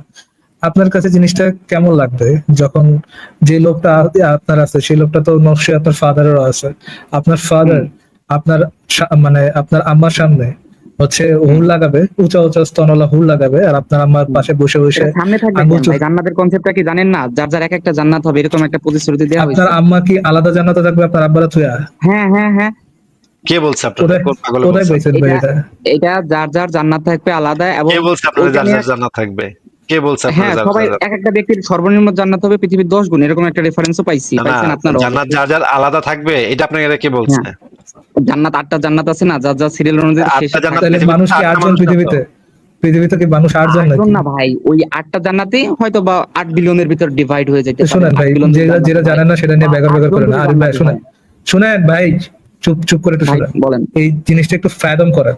আপনার আব্বা আম্মা যে যায় না সেটা কথা বলেন না, আপনার আব্বা আম্মা একসাথে আছে, আচ্ছা ভাইয়া, এটা আপনার কিন্তু আব্বার সামনে পার্সোনালি অ্যাটাক করতেছেন চুপ আপনারা। করে আপনারা একটু believe শুনেন দিতে ভাই, পারেন, আগে একটু কিন্তু শুনেন, প্রত্যেকটা শুনে কথা তারপর আমি যদি রেসপন্স বলি করেন। ভাই ফারাজ ভাই আপনার বাপ মাকে নিয়ে এক্সাম্পল রিলেট করি, সেখানে আপনার কিন্তু মিনিমাম ভাই আপনার খারাপ আপনার লাগবে। এটা করা লাগতেছে এই জন্য করা আমি লাগতেছে বারবার কারণ আপনি নিউট্রাল পজিশন থেকে কথা বলতেছি ভাই, কিন্তু আপনারা ভাই পার্সোনালি অ্যাটাক করে আপনি কি বসতেছেন, আমার এটা কথাটা উচিত না শুনবেন? ভাইয়া। কথাটা শুনবেন, যদি কথা না শুনেন তাহলে ইউ ক্যান লিভ, বাট আমার কথাটা শেষ করতে দিতে হবে। আপনার ফাদার যদি আপনার মায়ের সামনে বসে এরকম ফুল লাগায়, বড় বড় স্তনালা ফুল লাগায়, আপনি কি আপনার মায়ের পার্সপেক্টিভ থেকে একটু চিন্তা করে দেখতে পারেন যে আপনার হ্যাঁ আম্মার জিনিসটা ভালো লাগবে না খারাপ লাগবে? হ্যাঁ, খারাপ খারাপ লাগবে। সুন্দর কথা বলছেন। এখন আমার অ্যান্সারটা শুনেন ভাইয়া। এখানে আরেকটা রেফারেন্সও দেওয়া আছে যে সকল পুরুষ ওইসবের প্রতি আসক্তি হবেন না, যার যার স্ত্রী এতটা রূপবান হবে, যে আমি পড়ছি একটা হাদিসের ভিতরে যে এটা কি ভাই নিজের 40,000 পাশা বছর থেকে কেটে বের যাবে করলেন স্ত্রীকে দেখা আরিফ এটা ভাইয়া? এটা আপনি আপনার নিজের পাছা থেকে বের করছেন। পাশা থেকে বের করলেন এই ভাইয়া? পাশা না থেকে করলে আমাদেরকে ভুল প্রমাণ এর করে দেন মানে ভাই, প্রমাণ করে দেন ভাই, ভুল প্রমাণ করে রেফারেন্স দিয়ে দেন, আমাদের মুখে ছামা আচ্ছা ঘষে দেন, রেফারেন্স দেন দাঁত ভাই। ভাঙা জবাব দিয়ে দেন, একটু গুগল করতে হবে না? নাস্তিকদের দাঁত ভাঙা জবাব দিয়ে দেন ভাই। হ্যাঁ হ্যাঁ, হাদিস গুগল করেন করেন করেন, গুগল করেন। আচ্ছা ধরেন আপনি পাইলেন এটা, বাট আপনার আব্বার সেই ইচ্ছাটা আছে, তখন আপনার আম্মার কেমন লাগবে?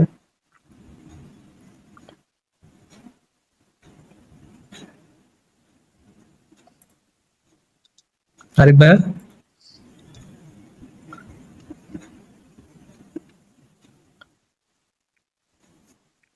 দেখুন আচ্ছা আরিফ, আপনি তাহলে আরেকটা ভিডিও মাঝখানে দেখা ফেলে আপনি বের করতে থাকেন, ততক্ষণে আপনি এই আচ্ছা ভিডিওটা আচ্ছা ভাই আচ্ছা দেখেন, আসুন ভাই, অবশ্যই ভাই আজকে শুনেন, আরিফ ভাইয়ের এখানে আমরা পরেই। পার্সোনালি অ্যাটাক না করি ভাই। একটা বিষয় অবগত না থাকলে আমাকে জানান, আমরা ডিসকাশন করি। আরে ভাই আমি তো আপনাকে না জানায় অন্য কিছু করতেছি না, তো আমি জিনিসটা আপনি রাইট, যেন, আমার ভালো লাগছে। যেমন আপনি দেখেন, যেন ওই এই বিষয়টা জিনিসটা জানাচ্ছেন, আমার কল্পনা পার্সোনালি করতে খুবই পারেন, ভালো লাগছে আপনি যে যেন এই আসিফ জিনিসটা ভাইয়ের কাছ কল্পনা থেকে করতে পারেন যে আমি আপনার আমি এই এই যে জানলাম। ফুল, আরে ভাই কথা শুনে নেন ভাই, আপনি যেন এটা ফ্যাদম করতে পারেন যে পুরুষরা যে পুরুষদের জন্য যে আলাদা হুর লাগানোর ব্যবস্থা করে রাখছে, এই জিনিসটা যে যে হুরের দালালি করতেছে আপনার আল্লাহ, এই জিনিসটা যে ডিসগাস্টিং, এটা যেন আপনি একটু ফ্যাদম করতে পারেন, নিজে বুঝতে পারেন।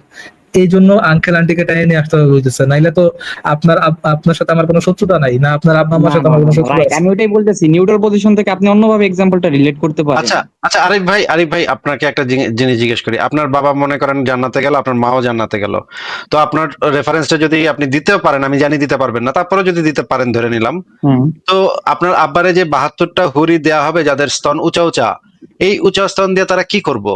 আপনার আব্বাই বা কি হ্যাঁ, করবে এই যদি তাদের সাথে? 72টা হুরের কন্ট্রোভার্সি আছে, এরকম কোন লিগ্যালি কোন ইয়া নাই যে 72টা হুর দিবে বা 7200টা হুর দিবে বা আপনি কি 72,000 এই হুর দিবে, বিষয়ে, এটাও আপনি কি জানেন? তো ভাই কিছু জানেন না ইসলাম সম্পর্কে, না জানি না যে আপনি কথা বলেন, মানে চোটপাট করেন, চাপা পিটান। এই যে ভাই এক লাইনে হ্যাঁ, একটা ভুল কথা বলে ফেললেন। ইসলাম আপনাকে, সম্পর্কে তো লা ইলাহা ইল্লাল্লাহ জানি। আরে বেকুব, ইসলাম সম্পর্কে আপনি কিছুই জানেন এই না, যে সেটা তো বেকুব আমরা বলতে এখন। বেটা, তুই তো একটা বড় বেকুব বেটা। তো চুপ থাক, ছাগল কথাকার। তোর তো দেখাই দিবো এখন, তোর তো আমি এখন দেখাই দিবো 72 হুরের যে রেফারেন্স, সেটাও তো এখন দেখাই দিবো রে বেকুব কথাকার। কোথায় আসছিস তুই জানোস না? তুই কোথায় এসে কোন কথা বলতে হয় তুই বুঝবি না? কোথায় এসে কোন কথা বলতে হয়, তোর তো সেই রেফারেন্স এখন দেখাই দিবো যে 72টা আবার কোথায় কি আছে? হাদিসে যদি বলা থাকে তাহলে তো সেটাই সঠিক ইসলামের দৃষ্টিতে। আমরা আগে এই ভিডিওটা একটু দেখি এনে কি বলে। ঠিক এরকমই ফেরেশতারা বলবে, শুধু মনে মনে বলেন, এবার বলবে মনে মনে বলবে, আল্লাহ আমি ওই নারীকে চাই। ওই নারী দৌড়াই আইসা আপনার হাত ধরে বলবে, চলো তোমার বাড়ি যা। এবার বাড়িতে যায় কি করবেন? ছোট বাচ্চারা আছে, তখন সবকিছু ভাঙ্গা কম যায় না, বিপদে পড়ছি। এই জন্য বড়দেরকে একটু বোঝানোর জন্য বলতেছি, ইঙ্গিতে বুঝা নিয়েন। ওই নারীকে বাড়িতে নিয়ে যাওয়ার পর আপনি কি খালি ছায়া থাকবেন? বেশি রে, তুমি কত সুন্দর রে, খালি ছায়া থাকবেন? না না না, শুধু তাকায় থাকবেন না, ইঙ্গিতে বুঝা নিয়েন। আল্লাহ বলবেন, বান্দা কয় মিনিট চাস? আপনি বলবেন, আল্লাহ দুনিয়াতে 5 মিনিটই পারতাম না, এখন তুমি যা দাও আলহামদুলিল্লাহ 5 ঘন্টা দিলে তো ভালোই হয়। আল্লাহ বলবে, না না না, 5 মিনিটেরও দরকার নাই, 5 ঘন্টারও দরকার নাই, 5 দিনেরও দরকার নাই, 5 সপ্তাহেরও দরকার নাই, 5 মাসেরও দরকার নাই, 5 বছরেরও দরকার নাই, 500 বছরেরও দরকার নাই, 5000 বছরেরও দরকার নাই। এক একজন বিবি সাহেবের সাথে 52,000 বছর পর্যন্ত সময় লাগাবি, তোদের শরীরের মধ্যে কোনো দুর্বলতা আসবে না।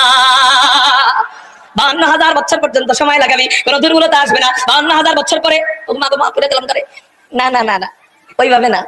52,000 বছর পরে আপনার শরীরে দুর্বলতা আসবে, বুঝছেন তো? বুঝছেন তো আলহামদুলিল্লাহ। বড়রা বুঝছেন তো আলহামদুলিল্লাহ। 52,000 বছর পরে শরীরে দুর্বলতা আসবে না, প্রশ্নই আসে না। 52,000 বছর পরে যুবক যৌবন মনে হবে যেন আরো এসে গেছে। সুবহানাল্লাহ। আরে 5 মিনিটের পিছনে ছুটি, অথচ 52,000 বছরে আমরা লাথি দিয়ে ফেলাই দিছি। ঠিক না ঠিক? কোনটা দরকার? 52,000 বছর দরকার। আপনি চাইলে আরো বেশি, আরো বেশি। আরে দুনিয়ার ইতিহাসই তো, দুনিয়া সৃষ্টিই তো এখনো যদি হিসাব করা শুরু করি আব্বাজান। আচ্ছা, আমরা দেখলাম 52,000 বছর ধরে ঠাপা ঠাপ করতে থাকবে ওনারা, এটা ওনারা বলতেছে। এখন আমরা দেখি যে এই বিষয়ে হাদিসে কি বলা আছে সেই জিনিসটা আমরা একটু দেখে নেই। এই যে তারা কি করবে,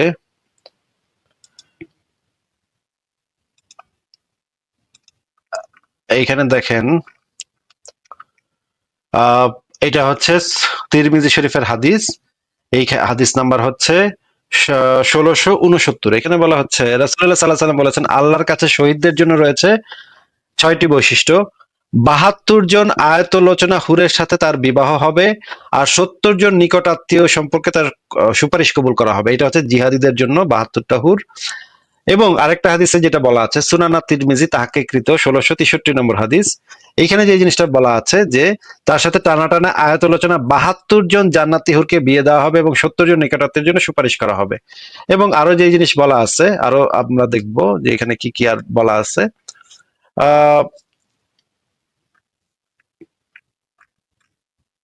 এই যে দেখেন, জান্নাতীদের যে ইয়াটা থাকবে এটা হচ্ছে গিয়ে আব্দুল হামিদ মাদানির জান্নাত জাহান্নাম বই থেকে গেলমানের বর্ণনা যদি আপনি পড়েন, গেলমানও থাকবে। বাচ্চা বাচ্চা ছেলে, অপরিচিত নারী ও সুন্দর কিশোর বালকের প্রতি সরই প্রয়োজন ছাড়া তাকানো নিষেধ, এই জিনিসটা এখানে বলা আছে। এটা হচ্ছে পৃথিবীতে তাদের দিকে সরই প্রয়োজন ছাড়া তাকানো নিষেধ, কিন্তু জান্নাতে তাদের দিকে তাকানো এবং তাদের সাথে মানে ইয়া করাটা সম্পূর্ণভাবে হালাল। আমরা এই ভিডিওটা একটু দেখি, যে এটা একটা ইম্পর্টেন্ট ভিডিও, এটা একটু দেখা দরকার। আমি প্রসঙ্গটা একটু পরে বলতেছি। দুইটা কথা, জান্নাতের নিয়ামত সম্পর্কে মাত্র দুইটা কথা বলবো। সূরা ওয়াকিয়াতে আল্লাহ সুবহানাহু ওয়া তাআলা বলেছেন, লা মাকতুমাতিন ওয়ালা মামনুয়া। এই কথাগুলো ভালো করে শুনুন, কেউ এইভাবে আপনাকে বুঝাবে না, আমি নিশ্চিত। আপনি বুঝেন না জান্নাতটা কি জিনিস। আল্লাহ বলেছেন, বান্দা তোমাকে জান্নাতে যা কিছু দেওয়া হবে, তুমি জেনে নাও এটা দুইটা হবে, কি? লা মাকতুমাতিন ওয়ালা মামনুয়া। সেখানে তোমাকে যা কিছু দেওয়া হবে এটা কোনোদিন তোমার কাছ থেকে হারিয়ে যাবে না। একটা গুণ, যে তোমার কাছ থেকে কোনোদিন সেটা হারিয়ে যাবে না। দ্বিতীয় গুণ হচ্ছে, আর জান্নাতে এমন কিছু নাই যেটা ধরতে গেলে তোমাকে বলা হবে এটা হারাম, নিষেধ। এই না শব্দটা জান্নাতে নাই। বুঝেন কথা?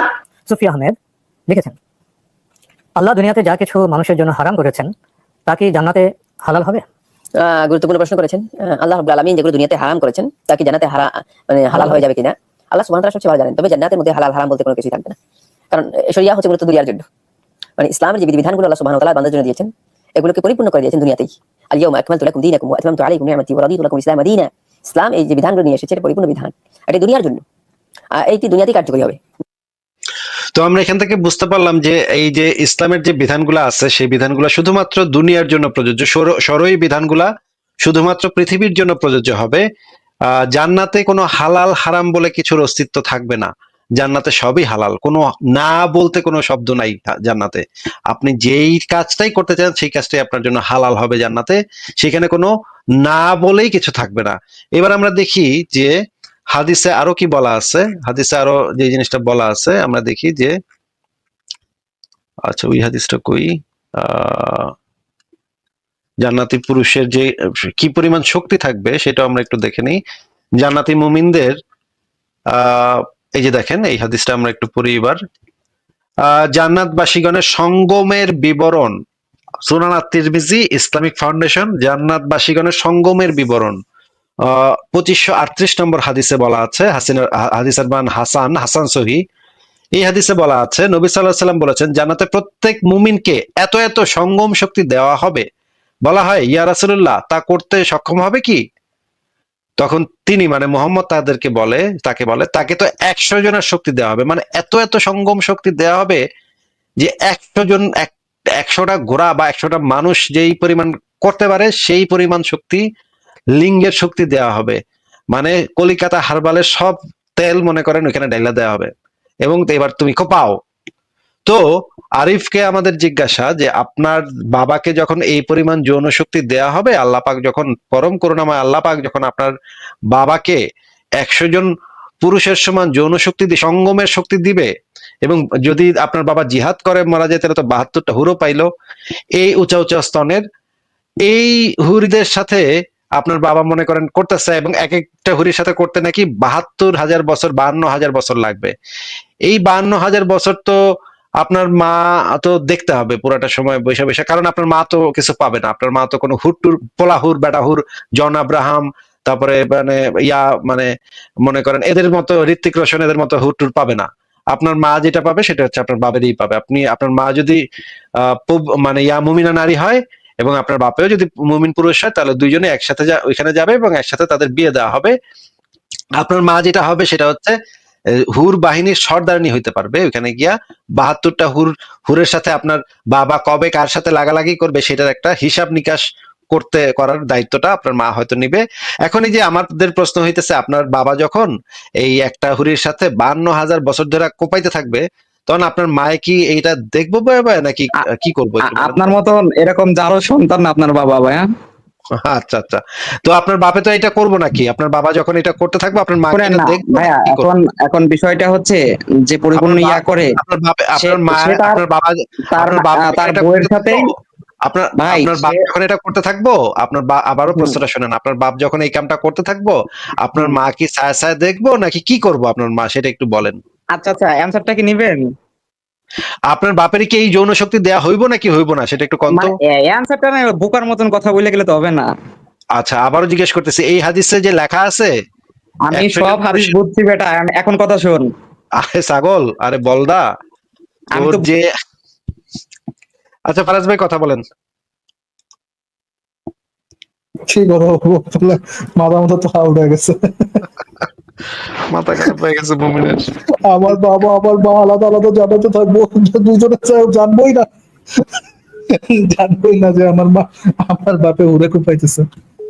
কি করবো ভাই, এগুলো কথা মতো কথা বলবো নাকি? অ্যান্সারটা কি দিই?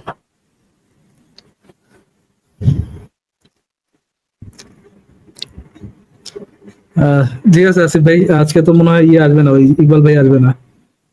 ইকবাল ভাই বললো যে কোন এক জায়গায় পৌঁছাইছে, সো আজকে হবে না। আর আরিফ ভাইয়া, আপনার আপনার ফাদার আপনার মাদারকে নিয়ে কোনো আমাদের নাই, আগেই বলছি, কোনো ঝামেলা আমাদের নাই, থাকার কোনো রিজনও নাই, আপনার সাথেও নাই। কথা হচ্ছে আপনারা এই জিনিসটা বুঝানো যে আপনার আইডিওলজি কি কি ডিসগাস্টিং জিনিস প্রিচ করতেছে। আপনি যে ডিফেন্সিভ হয়ে যেতেছেন, আপনি যে বলতেছেন আয় বেটা শোন তো, যারও সন্তান এই সেই এগুলা আপনি বলতেছেন কি জন্য? কারণ আপনার নিজের কাছে লজ্জা লাগতেছে যে আপনার ধর্ম আপনাকে এই ডিসগাস্টিং জিনিসগুলো প্রিচ করতেছে, শিখাইতেছে, যে জিনিসগুলো সম্পর্কে আপনার আগে আইডিয়া ছিল না। আপনি তো এটাও জানতেন না যে আপনি মরার পর যে বড় বড় স্তনওয়ালা হুর পাবেন, আপনার বাবাও পাবে, এবং আলটিমেটলি আপনার মায়ের আঙ্গুল চোষা ছাড়া আর কোনো ওয়ে নেই। আপনার মায়ের সামনেও যখন আপনার বাবা 72টা হুর লাগাবে, আপনার ধর্মের আপনার আইডিওলজি অনুযায়ী আপনার বাপের আঙ্গুল চোষা ছাড়া কোনো ওয়ে নেই। আপনি বলতে পারেন যে ভাই আমার বাপে হয়তো বা এই কাজ করবে না, ফাইন, আপনার বাপে যদি না করে, জোর করে কাজ হয়তো আপনার বাপটা দ্বারা করাবে না, বাট যদি আপনার বাপে এই কাজটা করে, আপনার মায়ের আঙ্গুল চোষা ছাড়া কোনো উপায় নাই। আর যখন আপনিও যদি আপনার বাপকে ভিজিট করতে যান, আপনিও দেখবেন আপনার হাম্মা পাশে কোনায় বসে আঙ্গুল চুষতেছে, আর আপনার বাপে যে কি করতেছে, হুর কোপাইতেছে। কিন্তু ফারাজ ভাই, আমার প্রশ্ন হচ্ছে যে তাদের কি একটু লজ্জা শরম হয় না যে তাদের ধর্মগ্রন্থে এই সমস্ত নোংরা কথাবার্তা বলা আছে? এটা তো একেবারে আসিফ ভাই, আমি নোংরা কিন্তু একেবারে বেশ্যালয়। মানে না না না, ঠিক আছে ঠিক আছে, ভাই আপনার কথা কিন্তু আমি এখন একটু ফারাজ ভাইয়ের সাথে কথা বলতেছি। হ্যাঁ আচ্ছা আচ্ছা ফারাজ ভাই, এটা কি বলেন। ওনাদের একটু লজ্জা শরমও লাগে না যে ওনাদের ধর্মগ্রন্থে ওনাদের নবী না। এই সমস্ত? আরে আরে ভাই, আপনার সাথে তো কথা বলতেছি না তো, আপনি কেন মাঝখানে না না করতেছেন? না না না, আমার ধর্ম কেন অহেতুক কথাবার্তা তো আপনি বলতে পারেন না, এরকম তো না আরে ইসলাম। কে বলতে আপনি পারি না? অবশ্যই প্রতারণা বলতে পারি। করতেছেন। কে বলছে আপনার বলতে পারি না? আপনি মিউট করেই বলতে পারি। আপনার আপনার ধর্ম নিয়ে আমাদের যা ইচ্ছা, আমাদের আমি দোকানত তো করতে পারতেছি ভাই। হ্যাঁ, আপনি আনমিউট করতে পারতেছেন, বাট আপনাকে তো আমি পার্মানেন্টলি মিউট করে দিতে পারি, সো ইন্টারাপ্ট করেন না ভাইয়া। আমি আপনার ধর্ম নিয়ে আপনার অনুমতি ছাড়াই, আপনার নবী মোহাম্মদের অনুমতি ছাড়াই, আপনার আল্লাহর অনুমতি ছাড়াই আমার যা ইচ্ছা তা, ইনক্লুডিং সত্য ইনক্লুডিং মিথ্যা, যেইটা ইচ্ছা সেটা বলতে পারি আমি। এটা আমার আমার নিজের অধিকার। আর আপনার এর যদি শুনতে ডিফেন্স ইচ্ছা- করার রাইটও আমার আছে ভাই। হ্যাঁ, আপনার ডিফেন্স করার রাইট অবশ্যই আছে। মুখ দিয়ে আপনি হ্যাঁ। যত খুশি তত ডিফেন্স করার রাইট আপনার আছে। কিন্তু আপনার যে রাইটটা নাই সেটা হচ্ছে আমার শরীরে আঘাত দেওয়া, যে ডিসগাস্টিং জিনিসটা আপনার ধর্ম আপনাকে শেখায়, যে আপনার ধর্ম না, নিয়ে যদি ডিসকাস্টিং না, আপনি নিছেন ডিসকাস্টিং ভাবে ভাই। রোড সবসময় একটা গন্তব্যে পৌঁছানো হাজারো রোড থাকে, আমার হয়তো আপনি ইন্টারপ্রিটেশন ভ্রষ্ট যদি আপনার রোডটা কাছে নিয়ে নিচ্ছেন। ডিসগাস্টিং মনে হয়, আমার কথা বা আমার ইন্টারপ্রিটেশন যদি আপনার কাছে ডিসগাস্টিং মনে হয়, আপনি ইদার আমাকে জবাব দিতে পারেন অর ইগনোর করতে পারেন। আমার কাছে ডিসগাস্টিং বলতেছি এই জিনিসটা যে আপনি আমাকে যখন আমার শরীরে আঘাত দিতে আসবেন। যে বিষয়টা ক্লিয়ার করলেন। আপনি কি সেই জিনিস ভাই দেখবেন যে কথার আপনার মাঝখানে এত কথা বলেন না আরিফ ভাই, আগে কথাটা শুনে না, আমার যে পজিশনটা আসিফ ভাই প্লিজ, আমি দেখবো। আচ্ছা ঠিক আছে, আগে দেখানো যাবে। পয়েন্টটা শুনে আচ্ছা দাঁড়ান দাঁড়ান, কি দেখবেন, কি দেখতে চান? ওই যে মানে আপনার নবী যে জঙ্গির বাচ্চা জঙ্গিগিরি শিখাই গেছে আপনাদেরকে, এই জিনিসটা দেখতে যাচ্ছেন? এই জিনিসটা দেখে লাভ কি হবে? এই যে ধরেন আমি দেখাইলাম আপনাকে যে আপনার ধর্ম এই জিনিসটা শেখায় যে যারা আপনার ধর্মকে ত্যাগ করবে, আপনাদের যে কাল্ট, এই কাল্ট থেকে বের হয়ে যেতে চাবে, তাদেরকে হত্যা করার কথা বলে দিয়ে গেছে। বা আপনার যে জঙ্গির বাচ্চা জঙ্গিগিরি আছে, আমি শিখিনি ভাই, এর জন্য আমি দেখতে চাইতেছি যে কতটা যুক্তি ওই লাইনগুলো বা ওই কথাগুলো। সমস্যা নেই। তারপর হচ্ছে আপনার নবীকে নিয়ে যখন কেউ ক্রিটিসাইজ করবে, তাকে হত্যা করার বিধান আপনার নবী দিয়ে গেছে। আপনার নবীকে যে কোনো ধরনের ক্রিটিসিজম করলে তাকে হত্যা করতে হবে, এই ধরনের জঙ্গিগিরি আপনার নবী শিখাই গেছে। ধরেন আমি শিখিনি ভাই। হ্যাঁ, ওকে ফাইন, আপনি জিনিসটা জানবেন, ফাইন, আপনি জানতে চাইছেন, আপনাকে জানানো হবে। কিন্তু আমার একটা প্রশ্ন, এটা জিনিসটা জানানোর আগে ধরেন আমি আপনাকে এই জিনিসটা দেখাইলাম, আপনি কি দেখানোর পর বলবেন যে আপনার নবী একটা বাজে জিনিস শিখাইছে, নাকি দেখানোর পর বলবেন আলহামদুলিল্লাহ আমার নবী আমাকে জঙ্গি আমি যতটুকু নলেজ পাইছি অতটুকু যদি মনে হয় না ঠিক আছে সে বাজে জিনিস শিখাইছে, অবশ্যই আমি তার ওটা ডিসএগ্রি করব। আচ্ছা ফাইন আছে ভাই, আমার মনে হয় না, যদি আমার মনে হয় না উনি ওইটা দেখার পরে বলবে যে ভাই এটার নিশ্চয়ই একটা ব্যাখ্যা আছে, এটা নিশ্চয়ই একটা এই যে আসিফ ভাই, না না না তারপরে আমরা ভাই আপনারা তো এখন কথা বলতে বলি নাই ভাই, তারপরে আমরা এমন কিছু না ভাই, দেখান দেখান আরে ভাই কথার মাঝখানে কথা বলতেছেন কেন? পোলা পাইন ভাই একটু ধীর সুস্থি, একটু শান্ত হয়ে কথা বলা। আচ্ছা ঠিক আছে, আমরা দেখাচ্ছি, কিন্তু যদিও আমরা জানি যে এটা দেখার পরে কিছুক্ষণ তেনা তেনা পেঁচায় বলবে ভাই এটা নিশ্চয়ই কিছু একটা আছে। এরপরে যখন দেখা যাবে যে কোনো কিছুই নাই, কোনো তেনা পেঁচাই সুবিধা হইতেছে না, তখন যে আমার আল্লাহর নবী যেহেতু কইছে ঠিকই কইছে, নাস্তিক করে ঠিকই আমরা জবাই দিমু, অসুবিধা কি? ওরা কইবো কে? ওরা নাস্তিক হইবো কে? নাস্তিক হইলে তো দিবই, অসুবিধা কি? আমাকে ধর্ম নিয়ে কথা কইলে তো আমরা দিমুই, অসুবিধা কি? আচ্ছা বেনিফিট অফ ডাউট আছে, বেনিফিট অফ ডাউট আমাদের দিতেই হবে, বেনিফিট অফ ডাউটটা দেই। এরকম ঘটনা তো কয়েক হাজার বার ঘটে গেছে ভাই আমার লাইফে। বাট ওই যে আপনি বলেছিলেন আসিফ ভাই যে হোপ ছাড়া যাবে না, আমাদের তো এদেরকে নিয়েই কাজ করতে হবে। আমাকে কে কোন ফিলোসফার যে এই কথাটা বলেছিল, বারবার খালি নামটা ভুলে যাই। আচ্ছা ঠিক আছে, আমরা একটু দেখি যে নবী এই বিষয়ে কি বলেছে। তার আগে আমরা একটু একজন আলেমের বক্তব্য একটু শুনে নেই, দেখি উনি কি বলে। মুরতাদ বুঝেন? মুসলমান মুসলমান সে যদি কুফর করে সে মুরতাদ, শরীয়তে তার শাস্তি কি? রাসূলুল্লাহর হাদিস সহিহ বুখারী 2য় খণ্ড কিতাবুল ইরতিদাদ এসেছে, মান বাদদালা দীনাহু ফাকতুলু, যে মুরতাদ হয় তাকে কতল করো। মাশাআল্লাহ মাশাআল্লাহ, আমরা শুনলাম যে মুরতাদ হয়, যে ইসলাম ধর্ম ত্যাগ করে তাকে কতল করো। আমার কাছে অনেক ভিডিও আছে আসলে করতে হবে আসিফ ভাই, ফাকতুলু করতে হবে। আচ্ছা আমরা দেখি প্রথমে হাদিসগুলো একটু দেখি। আচ্ছা সরাসরি মুয়াত্তা মালিকের হাদিস থেকে শুরু করি আমরা পড়া। এটা হচ্ছে সরাসরি বই থেকে আমি দেখাচ্ছি। এই হাদিস গ্রন্থের নাম মুয়াত্তা মালিক, মুয়াত্তা ইমাম মালিক। এটা হচ্ছে ইসলামের ইতিহাসে সবচেয়ে প্রাচীনতম হাদিস গ্রন্থ, যেটা বর্তমানে অ্যাভেলেবল। সেই গ্রন্থতে কি বলা আছে, আরিফ আপনি একটু পড়ে শোনান তো, এখানে কি লেখা? আপনি আনমিউট করেন, আনমিউট করে একটু আমাদেরকে পড়ে শোনান। পড়াইছিল ভাইয়া হ্যাঁ, যায়েদ ইবনে আসলাম রাদিয়াল্লাহু তাআলা আনহু হইতে বর্ণিত, না রহমাতুল্লাহ হইতে বর্ণিত, রাসূলুল্লাহ সাল্লাল্লাহু আলাইহি ওয়াসাল্লাম বলিয়াছেন, যে ব্যক্তি নিজ দিন ধর্মকে পরিবর্তন করে তাহার গর্দান উড়াইয়া দাও। মালিক রহমাতুল্লাহ কি উড়াইয়া দাও ভাই, কি কইলেন বুঝি নাই, আবার বলেন। আচ্ছা আচ্ছা ভাই, আপনি খুবই ভালো মতন জানেন এবং অতীতে অনেককে দেখাইছেন, তো I don't need to repeat. কথাটা আটকায় গেছে তো শুনতে পাইনি, আমার নেটওয়ার্কে একটু প্রবলেম আছে। আচ্ছা আটকায় না। মালিক রহমাতুল্লাহ বলেন যে আমার নিকট রাসূলুল্লাহর এর কথা যে দিন পরিবর্তন করিয়া ফেলে তাহার গর্দান উড়াইয়া দাও, এর অর্থ এই যে কি উড়াইয়া দাও? কোন মুসলমান ইসলাম ধর্ম ছাড়িয়া দেয় ও ধর্ম থেকে বা এই ধরনের কিছু করিয়া দেয়, তবে তাহাদের এখানে কি উড়াইয়া দেয় মুসলমান বিজয় হইলে তাহাদেরকে কতল করিয়া দেওয়ার হুকুম, তাহাদেরকে তওবা করার সময় দেওয়া হইবে না, কারণ তাহাদের তওবার কোনো মূল্য নাই, যেহেতু তাহাদের অন্তরে কুফরি অঙ্কিত হইয়া গিয়াছে, ফলে তাহারা প্রকাশ্যে ইসলাম প্রকাশ করিবে এবং অন্তরে কুফরি করিতে থাকিবে। আর যে ব্যক্তি কোনো কারণে ইসলাম হইতে বাহির হইয়া যায় তবে তাহাকে তওবা করাইবে, আর যদি তওবা করিতে অস্বীকার করে তবে হত্যা করিয়া দেবে। আর যদি কোনো কাফের অন্য কোনো কুফরি ধর্ম গ্রহণ করে, যেমন ইহুদি হইতে নাসারা হইয়া গেল, তবে সে তাহার দিন পরিবর্তন করিয়াছে বলে এই হাদিস বোঝা যায় না। এই হাদিস দ্বারা একমাত্র ইসলাম হইতে বহিষ্কার হওয়ার হুকুম প্রকাশ পায়। জি ভাইয়া, একটু পড়ছি। বুঝান ভাই, একটু একটু বুঝান। বুঝান ভাই, কি কি পরে কি বুঝলেন একটু বুঝাতেন। আচ্ছা ভাই, এটা রেফারেন্স হলো কোন জানি হুজুরের কথা বললেন, উপরের একটু উপরে যান। এটা হচ্ছে ইমাম এটা মালিকের মুয়াত্তা নাম শুনছেন? ইমাম মালিকের নাম শুনছেন? না না ভাইয়া, মুয়াত্তা ইমাম চার মালিক রহমাতুল্লাহ। চার জি, মাযহাবের যে 2 আচ্ছা, নম্বর এটা এটা মাযহাবটা, কোথায় ওটা নিয়ে আলোচনা করা যাবে? একটু আমরা একটু কনটেক্সট নিয়ে আগে একটু আলোচনা করি, আগে আমরা পরে এটা কি একটু বুঝলেন। পড়ি। হুম, হ্যাঁ, এটা বুঝাই দেন। বুঝলাম যে যদি 2 লাইনে বলি, ইসলাম ত্যাগ করিলে তার গর্দান উড়ে দিতে হবে নাকি? আর সেকেন্ড আর একটা লাস্ট লাইনে বলছে যে মানে খ্রিস্টান থেকে নাসারা বা অন্য কোনো ধর্মের এই জায়গায় বহিঃপ্রকাশ ঘটে নাই, শুধু ইসলাম থেকে যারা বাহির হবে তাদের কথা বলা হয়েছে। হুম, এখন মানে ইসলাম থেকে বের হইলে তাকে হত্যা করার বিধান আপনার নবী দিয়ে গিয়েছেন। আপনি এটা কিভাবে ইভালুয়েট করতেছেন? আচ্ছা ভাই, ওই যে ইমাম যে কি নাম, মুত্তা ইমাম মুয়াত্তা ইবনে মালিক। মুয়াত্তা ইমাম মালিক, তার জন্মগ্রহণ কি ভাই একটু বলা যাবে কত সালের? আমি আপনাকে 93 গ্যারান্টি দিতেছি, আমি আপনাকে গ্যারান্টি 93 দিচ্ছি রেফারেন্স অথেন্টিক। আপনি রেফারেন্সটা অথেন্টিক ধরে নিয়ে বলেন যে এই সম্পর্কে আপনার ভাই আমি ইভ্যালুয়েশনটা তো কি। হইতেছে টু বি অনেস্ট হাদিসই মানি না ওরকম, বুঝলেন, যেগুলো আমার প্রয়োজন লাগে ও ওইগুলো মানি। আর এই যে হাদিস মানে না। ওয়াও, না মানি না ভাইয়া, ট্রু ট্রু ভাইয়া, এটা চিল করতে পারেন যে আমি হাদিস মানি ঠিক না, আছে, তাহলে আমি কেমন আপনাকে জিজ্ঞেস মুসলমান? করি নাই ভাইয়া, শুনেন ভাই, আমি আপনাকে জিজ্ঞেস করি না, আপনি পার্সোনালি হাদিস না মানতে পারেন, আপনি স্বাধীন দেশে স্বাধীন নাগরিক, আপনি আমার কি আমার মানবেন অনেক না মানবেন কন্ট্রোভার্সি এটা। এই হাদিস নিয়ে ভাইয়া।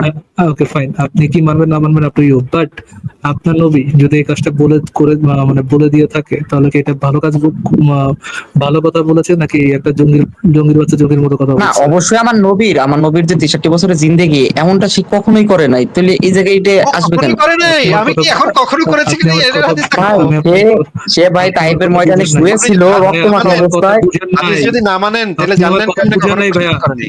আমি আপনাকে বলি হুম, নাই যে নবী এই কাজ করছে কি করে নাই, আমি হুম, বলেছি নবী যদি এই কাজ করে থাকে, এই কথা যদি নবী বলে থাকে যে তার ধর্ম হুম। যদি ত্যাগ করে, ইসলাম ধর্ম যদি কেউ ত্যাগ করে তাকে হত্যা করতে হবে, এইটা কি এই যে নবী একটা ভালো কথা কাজ? বলছেন না ভাইয়া, যদি যদি কথাটা আর জি, হচ্ছে ফ্যাক্ট যেটা অলরেডি হ্যাপেন ট্রুথ, সেটার তো কিন্তু একটা তফাৎ আছে। তো যদি বলে আমি থাকে যদি বলে অবভিয়াসলি এটা রং ইসলাম, এটা পরিপূর্ণ ইসলাম না। যদি এটা এমন বলে কোন থাকে, বিধান কোরআন আমাদের দেয় যদি নাই ভাইয়া, কখনো দেয় নাই। আপনাকে যে আমি একটা গালি দিব কসম এত আল্লাহর কিছু ভাইয়া, এত কিছু এত কিছু জানতে চাই নাই ভাই, কাম ডাউন কাম ডাউন, এত কিছু আমি হুম, জানতে চাই নাই আপনার কাছে। আমি ইসলামের হ্যাঁ যদি বলে সার্টিফিকেট থাকে তাহলে চাইতেছি এটা না। পরিপূর্ণ ইসলাম না ভাই। আমি এটা যে পরিপূর্ণ ইসলাম কিনা এটা আমি জিজ্ঞেস করি নাই। যদি নবী এই কথাটা বলে থাকে, নবীকে জঙ্গিবাদ ছড়া গেছে কিনা এই কথার মাধ্যমে। যদি বলে থাকে তাহলে অবশ্যই ছড়াইছে। আর এটা যদি Thank you. যেহেতু বলছেন তাইলে, জি, আর আমি যদিতে সত্য অ্যান্সার চাচ্ছি। ফ্যাক্ট জি ভিন্ন কিছু, আমার জি বিশ্বাস। জি, আপনি জি আপনার, আমি আপনার আই উইশ ইসলাম আপনার বিশ্বাস দ্বারা চলতো। জি আসিফ ভাই, হুম। আপনি নেক্সট আরো কিছু মূল্য দেখা যাচ্ছে। আচ্ছা, ইসলামের দলিল কি আপনার মনের মানে ইচ্ছা বা আপনার মনে কি না না না, ইচ্ছা না, কোরআন কোরআন কোরআন প্রশ্ন তো কোরআন শেষ কোরআন। প্রশ্ন তো শেষ হয় নাই, প্রশ্ন তো শেষ হয় নাই। হুম, প্রশ্ন শেষ হওয়ার আগে আপনি উত্তর কেন দিচ্ছেন? আমার উত্তর কোরআনই, আর কি উত্তর হবে? আর কোনো উত্তর হবে না। দেখছেন ভাই, কথা কথা বেরিয়ে যাচ্ছে। ইসলামের দলিল কি কোরআন হাদিস? হাদিসটা ভাই মানুষের লেখা কথাবার্তায় আসছে, অনেক কন্ট্রোভার্সিয়াল, কোরআনটা কিন্তু আল্লাহ নিজে কোরআনটা লিখছেন। ফ্রেশ। কোরআনটা আল্লাহ নিজে কোরআনটা লিখছেন, নিজের হাতে আল্লাহ জি নিজে জি লিখছে, লেখা জি পাঠিয়েছে। জি জি জি, কলমকে অর্ডার দিছে, কলম লিখছে। ও এই তারপরে ওইখান থেকে আসমান থেকে টপ করে কোরআন। লাউহে মাহফুজ থেকে, আসমান থেকে না, সংরক্ষিত জায়গায় ছিল লাউহে মাহফুজ নাম, ওখান থেকে আয়াত আয়াত word word by sentence sentence by এটা হযরত মুহাম্মদ সাল্লাল্লাহু আলাইহি ওয়াসাল্লামের কাছে আবির্ভূত হয়েছে, নাজিল যেটাকে আমরা বলি। ও আরিফ ভাই, আপনি আমার সাথে একটু কথা বলেন। বলেন আপনি বলেন। পড়াশোনা করেছেন কোন ক্লাস পর্যন্ত ভাই? আমার গ্রাজুয়েশন কমপ্লিট করছি ভাই। গ্রাজুয়েশন কমপ্লিট করেছেন। আপনি আপনার এরিয়ার যে কোনো একজন আলেমের সাথে, নিশ্চয়ই একজন আলেম আপনার থেকে ভালো ইসলাম জানার কথা, নাকি আপনার এলাকার যে কোনো অবশ্যই, হ্যাঁ। আলেমই হোক আপনার থেকে তো ভালো ইসলাম জানার কথা। আপনি আপনার এলাকার কোন একজন আলেমের সাথে কথা বলবেন এই বিষয়ে, যে টু বি আ মুসলিম আপনাকে কি শুধু কোরআনে বিশ্বাস করলেই হবে নাকি আপনাকে হাদিসও বিশ্বাস করতে হবে। আপনি যদি আমাদের কাছে রেফারেন্স চান, আমরাও রেফারেন্স দেখাইতে পারি, যে আপনাকে আলেমদের রেফারেন্স দেখাইতে পারি, যে আপনাকে শুধু কোরআন বিশ্বাস করলেই হবে নাকি যে হাদিসগুলো আমরা দেখাইলাম, আরো হাদিসও দেখানোর বিষয় ছিল, যে আপনি হাদিস দেখতে চাচ্ছেন না এই জন্য দেখানো হইলো না আপনাকে। But ভাইয়া ওটা তো হাদিস ছিল না, ওটা একটা আলেমের ইয়া ছিল। না ভাই, ওটা একটা হাদিস ছিল, আপনি না জেনে ওটা আল্লাহ কোন বইয়ের হাদিস ভাইয়া? মুয়াত্তা ইবনে মালিকের এই বান্দা মুয়াত্তা ইবনে হাদিস মালিক। গ্রন্থের নামই জানে না, এই মুমিনে আমার সাথে ইসলাম আমরা ছয়টা সহি শরীফ পাইছি, যেমন ওই যে কথার মাঝখানে কথা বলতেছেন কেন? মুমিন বান্দায় সিয়াসি তো ছয়টা না, সিয়াসি তো চারটা। শুধু এখন চারটা হাদিসের কথা যদি ভাই পরিবর্তে এমন ভাবে আমার হাদিস বিপক্ষে বলে থাকেন, জবাব তো দিতে হয়। না, আপনি না জেনে এরকম কনফিডেন্সের সাথে জবাব দেন না ভাইয়া, এতে তো আপনার পজিশন স্ট্রং হবে না। যেগুলো বলছেন সেগুলো আচ্ছা সরি ভাই, যদি কোনো উল্টাপাল্টা জবাব দিয়ে থাকি দুঃখিত, কিন্তু ভাই একটু আমার ক্লিয়ার করে দেন। কাম ডাউন। আপনি আপনাকে যেইটা দেখানো হইলো এটা অবশ্যই একটা হাদিস এবং সহি হাদিস, এবং আরো আপনি যদি বুখারী মুসলিম থেকেও দেখতে চান, বুখারী মুসলিম থেকেও আপনাকে এই সংক্রান্ত সহি হাদিস অবশ্যই দেখানো যায়। আসিফ ভাই বেরও করেছিল, আপনি দেখতে চান নাই দেখে আপনাকে চেষ্টা দেখানো হয় নাই। আপনি যদি ভাই এখনো আমি দেখতে তো চান, বলি নাই যে দেখাইনি, এই কথা বলছি। আচ্ছা আপনি যদি এখনো দেখতে চান আপনাকে এখনো দেখানো হবে। আপনি কি এখনো দেখতে দেখান, চান? আমি বেশি বেশি দেখতে চাই ভাই, আমি নতুন কিছু জানতে চাই সবসময়। কিন্তু ফারাজ ভাই, আপনি তাকে যে পরামর্শটা দিলেন, সে যদি কোনো আলেমকে গিয়ে এই কথাটা বলে যে হুজুর আমি তো হাদিস মানি না, এই কথাটা বলার সাথে সাথে তো ওনারে কিন্তু মাইরা ফেলতে পারে। হ্যাঁ, কারণ হাদিস না মানাটা কিন্তু। না ভাই, তাহলে ওরকম ভাবে বলবো না আমি আরে আলেমকে। ভাই, কথার মাঝখানে কথা বলতেছেন কেন? আমি তো আপনাকে আরে ভাই দাঁড়ান, আপনি কোন জায়গার আরে স্ট্যান্ডার্ড? বেকুব কথাকার, বলদ কথাকার, কথার মাঝখানে বারবার কথা বলে, মানে এইটা কি শোনা হাগা কথাকার। ফারাজ ভাই, এই যে এই আব্বাসির এসে গিয়ে এক মুমিন বলতেছিল যে সে হাদিস মানে না, সে হচ্ছে অনলি কোরআন। হ্যাঁ, এর কিন্তু প্রায় মাইরা মুইরা ফালানোর একটা অবস্থা। এবং ইসলামের ইতিহাসে কেউ যদি হাদিস অস্বীকার করে, হাদিস অস্বীকারীর কিন্তু শাস্তি, সে কিন্তু মুরতাদের সমান শাস্তি। এমন কিন্তু না যে হাদিস অস্বীকারীর একটু কম ইয়া দিয়া মারবে। মুরতাদকে যেইভাবে মারা হয় এক্স্যাক্টলি সে সেম প্রসিডিউরে হাদিস অস্বীকারীকে কল্লা গর্দান উড়াইয়া দেওয়া হবে, প্রসিডিউর সেম। এবং এই বিষয়ে চার মাযহাবের চার ইমাম, মানে হাদিস গ্রন্থের লেখকেরা, ইসলামী ফিকাহ শাস্ত্র, ইসলামী শরীয়ত, ইসলামী আইন কানুন, সমস্ত কিছু এই বিষয়ে একমত যে কেউ যদি হাদিস অস্বীকার করে সে মুরতাদের সমতুল্য, তার এটা প্রকাশ্য কুফরি এবং তারও গর্দান উড়াইয়া দেওয়ার বিধান আছে। তো যদিও তাদেরকে 3 দিন সময় দেওয়া হবে, যে 3 দিনের ভিতরে তাকে আবার বলতে হবে, স্বীকার করতে হবে আমি হাদিস মানি। এইটা যদি স্বীকার করে তাহলে তো সে বেঁচে গেল। 3 দিনের ভিতরে যদি সে এটা স্বীকার না করে তাহলে কিন্তু গর্দান উড়িয়ে দেওয়া হবে। মনে তো হচ্ছে ফারাজ ভাই, ওই যে ব্যক্তি বলতেছিল যে সে হাদিস মানে না শুধু কোরআন মানে, তাকে কুকুরের মাংস খাওয়ায় বিদায় নেওয়া গেছিল। হ্যাঁ, মানে খুবই খারাপ অবস্থা। এবং ইসলামের ইতিহাসে এই ধরনের মানুষদেরকে কিন্তু মুরতাদ হিসেবে জবাই করা হইতো, কতল করা হইতো। মানে পুরা খিলাফত আমলে এই হাদিস অস্বীকারীদেরকে এইভাবে জবাই করা হয়েছে। এবং মুতাজিলা দার্শনিকদেরকেও, যারা কিছু হাদিস অস্বীকার করছিল, আল্লাহর ইয়া আছে, আকার আকৃতি আছে, এটা বলার কারণে তাদেরকে হত্যা করা হয়েছে, একেবারে দেশ থেকে উচ্ছেদ করা হয়েছে, একদম বিনাশ করে দেওয়া হয়েছে। এই মানে মুমিনে তো কিছু জানে না, মুয়াত্তা মালিকের হাদিস গ্রন্থ, এটা যে একটা হাদিস গ্রন্থ এইটুকু জানে না। ইসলাম নিয়ে তো মানে এইগুলা, এটা এই জন্যই বলি ফারাজ ভাই, যে যত কম জানে তার কনফিডেন্স লেভেলটা, এই মুমিনদের তাদের কনফিডেন্স লেভেলটা থাকে তত একদম হাইয়েস্ট পর্যায়ে। আনফরচুনেটলি এরাই সবচেয়ে ভদ্রলোক হয় আর কি। যে যত জানে সে তত বড় খবিশ হয় আর কি। আচ্ছা ঠিক আছে, তারপরে এই যে আপনি আজকে ওনারকে দিয়ে শেষ করে আসবে আমরা। And, আপনি জাস্ট আর দুই একটা যদি রেফারেন্স দেখায় দেন, ওই যে বুখারী মুসলিম থেকে ওই মুরতাদের বিষয়টা, এটা দিয়ে আমরা শেষ করে দিই, তাহলে আজকে আর ড্র্যাগ না করি আসিফ ভাই। বুখারী মুসলিম থেকে আমরা, ঠিক আছে আপনাকে আমরা, আচ্ছা আসিফ ভাই, আপনার মনে কষ্ট হচ্ছে, আমরা তাহলে এই ভাইয়াকে দেওয়া পড়াই, আলিফ না আরিফ ভাইয়া, ওনাকে দিয়ে এই জিনিসটা পড়াই। এটা সরাসরি বুখারী শরীফ থেকে আমরা একটু দেখি, বুখারী শরীফ থেকে। আরিফ আপনি পড়েন তাইলে। আলী ইবনে আব্দুল্লাহ রহমতুল্লাহ ইকরামা রাদিয়াল্লাহু তাআলা আনহু থেকে বর্ণিত, আলী রাদিয়াল্লাহু তাআলা আনহু এক সম্প্রদায়কে আগুনে পুড়িয়ে ফেলেন। এ সংবাদ আব্দুল্লাহ ইবনে আব্বাস রাদিয়াল্লাহু তাআলা আনহু এর নিকট পৌঁছলে তিনি বলেন, যদি আমি হতাম তবে আমি তোমাদেরকে জ্বালিয়ে ফেলতাম না। কেননা নবী সাল্লাল্লাহু আলাইহি ওয়াসাল্লাম বলেছেন, তোমরা আল্লাহ নির্ধারিত শাস্তি দ্বারা কাউকে শাস্তি দিবে না, বরং আমি তাদেরকে হত্যা করতাম। যেমন নবী বলেছেন, যে ব্যক্তি তার দিন পরিবর্তন করো তাকে হত্যা করে ফেলো। এটা যে বুখারী শরীফের হাদিস, এটা কি দেখা গেছে পরে? হ্যাঁ, বুখারীর নাম পেয়েছি। আচ্ছা, তারপরে আমরা এখানে আমরা এখানে আমরা এবার ইসলামী শরীয়তে মুরতাদের শাস্তি কি সেটা একটু দেখি। এটা হচ্ছে ফয়জুল হাদি শরহে তিরমিজি, মানে তিরমিজি শরীফের ব্যাখ্যা গ্রন্থ। এখানে কি লেখা আছে একটু পড়েন। মুরতাদের শাস্তি। ইরতিদাত অর্থ কোন মুসলমান ইসলাম ধর্ম থেকে বের হয়ে যাওয়া। ইসলাম ধর্ম যে ত্যাগ করে তাকে মুরতাদ বলে। আল্লামা আবুল হাসান আলী নাদভী রহমতুল্লাহ বলেন, ইসলামের পরিভাষায় ইরতিদাদ অর্থ হলো ইসলাম ধর্মের স্থানে অন্য ধর্ম, ইসলামী আকীদার স্থানে অন্য আকীদা গ্রহণ করা। রাসূলুল্লাহ সাল্লাল্লাহু আলাইহি ওয়াসাল্লাম যে শিক্ষা আগমন করেছিলেন, যা কিছু তথা অকাট্য সত্যরূপে বর্ণনা পরস্পরায় আমাদের পর্যন্ত পৌঁছেছে এবং যা কিছু ইসলামে নিশ্চিন্ত রূপে প্রমাণিত তাকে অস্বীকার করা। রাসূলুল্লাহ ইসলাম যে শিক্ষা নিয়ে আগমন করেছিলেন এই শিক্ষার ভিতরে কি কি আছে? যা কিছু ভাই আরবি যুক্ত যা কিছু মানে মানে হচ্ছে সমস্ত, রাসূলুল্লাহ যা শিক্ষা দিয়েছেন সবকিছু, তাই না? যা কিছু। সেটার ভিতরে কোরআনও আছে, হাদিসও আছে নাকি? কোরআনটা তো আল্লাহ তাআলা শিক্ষা দিয়েছে ভাই, আর রাসূলুল্লাহ না। আচ্ছা ঠিক আছে, কোরআনটা আল্লাহ তাআলা শিক্ষা, কোরআনটা আসলে নবী শিক্ষা দিচ্ছে, কোরআন আল্লাহ শিক্ষা মানুষকে দেয় নাই। যাই হোক, তারপর আপনার এই কথা না, ওটা রেফারেন্স আমরা সূরা আর রহমানের ভিতর পেয়েছি। আল্লামাল কোরআন। আল্লাহ শিক্ষা দেয় নাই, কোরআন মুহাম্মদ শিক্ষা দিচ্ছে মানুষকে।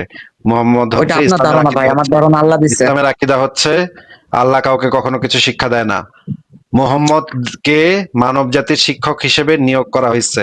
বেকুবের মতো কথাবার্তা। শুনেন, কিন্তু আর রহমান আল্লামাল কোরআন, আল্লাহ তাআলা কি কোরআন শিক্ষা দিয়েছেন না? এই কথা অর্থ পায় না সূরা রহমানে। না, আপনাকে যেটা পড়তে বলছি সেই জিনিসটা পড়েন, এখানে পড়েন আরো। হ্যাঁ, আপনি ওইটা ভুল বলেন কেন যে মুহাম্মদ সাল্লাল্লাহু আলাইহি ওয়াসাল্লাম শিক্ষা দিয়েছেন? কোরআন শিক্ষা দিছে মুহাম্মদ, আল্লাহ কখনো মানুষকে আল্লাহ তাআলা নিজে আমাকে কথা বলাই শিখাইছে আল্লাহ তাআলা। সেখানে মুহাম্মদ সাল্লাল্লাহু আলাইহি ওয়াসাল্লাম জাস্ট একজন পথ প্রদর্শক ছিলেন। এই টাইপের সুনাহাগের সাথে এইগুলা নিয়ে তর্ক করার মতো মানে সময় বা ইচ্ছা আমার কোনোটাই নেই। আপনি এই পরের ইয়াটা পড়েন, এখানে কি বলা হচ্ছে। মুরতাদের শাস্তি। ইমাম কুদুরি বলেন, অর্থাৎ মুসলমান যদি ইসলাম ধর্ম ত্যাগ করে মুরতাদ হয়ে যায় তাহলে তার সামনে ইসলাম পেশ করা হবে। যদি তার মনে সন্দেহ থাকে তাহলে তার সন্দেহ দূর করা হবে। তাকে 3 দিন আটকে রাখা হবে। যদি সে ইসলাম গ্রহণ করে তাহলে তো ভালো, অন্যথায় তাকে হত্যা করা হবে। মুরতাদ পুরুষ হলে তার শাস্তি মৃত্যুদণ্ড। এটা সকল ইমামের অভিমত। এটা সকল ইমাম মানে এই ইমাম কাদের কথা বলা হচ্ছে এখানে? এখানে হয়তো বা আপনার সাহাবীগুলো যারা ছিলেন, সাহাবীদের ইমাম বলে আমার ধারণা। মানে কি এই যে একটা অবস্থা রে ভাই, কি যে একটা অবস্থা। সাহাবীদের আচ্ছা, কি আপনি বলেন ভাই, এটার অ্যানসার দেন।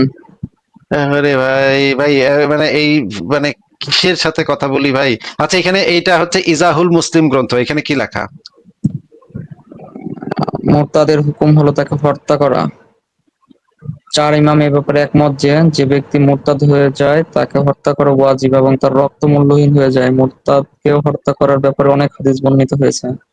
যে ব্যক্তি দ্বীন ইসলাম ত্যাগ করে তাকে আচ্ছা, আরো আমরা দেখি কিদের সাথে যে কথা বলতে হয়, কি একটা অবস্থা। ভাই অত পাঠ নিয়ে না, আপনি কি বিশ্বাসে আছেন আমি তো বুঝতেছি। পার্ট তো নিবই ভাই, এরকম বলদের সাথে অবশ্যই, অবশ্যই। একটু পার্ট নিতেই পারি। এটা আপনি যে বলদামি করছেন সেটা তো দর্শকরা দেখছে যে এই বলদামি। এই বইটার নাম কি একটু পড়েন। অনেক চালাক ভাই আপনি, পরিচয় আজকে খুবই ভালো লাগছে। হ্যাঁ, আচ্ছা, এটা হচ্ছে বিধিবদ্ধ ইসলামী আইন। হ্যাঁ, এই বইটা বিধিবদ্ধ ইসলামী আইন, মানে সারা পৃথিবীতে এই ইসলামী আইন প্রচলিত নাকি? আরে মিয়া, এটা আপনার কাছে হইতে পারে, আমাদের কাছে না। এটা ইসলামী বিধিবদ্ধ আইন, কিন্তু আপনার কাছে এটা ইসলামী বিধিবদ্ধ আইন না? না, আমার কাছে কোরআন আর যেগুলো সহিহ হাদিস আমার কাছে মনে হয় সেগুলো আমি জাস্ট নেই, আর বাকিগুলো আমার কাছে কন্ট্রোভার্সিয়াল ভালো লাগলে আমি ত্যাগ করি। ওই হাদিস আপনার কাছে যেটা মনে হয় সহিহ হাদিস না, সেটা সহিহ হাদিস বলা যাবে না। আমরা কি টিনেজারের মতো কথা না বলে আলোচনা করতে পারি?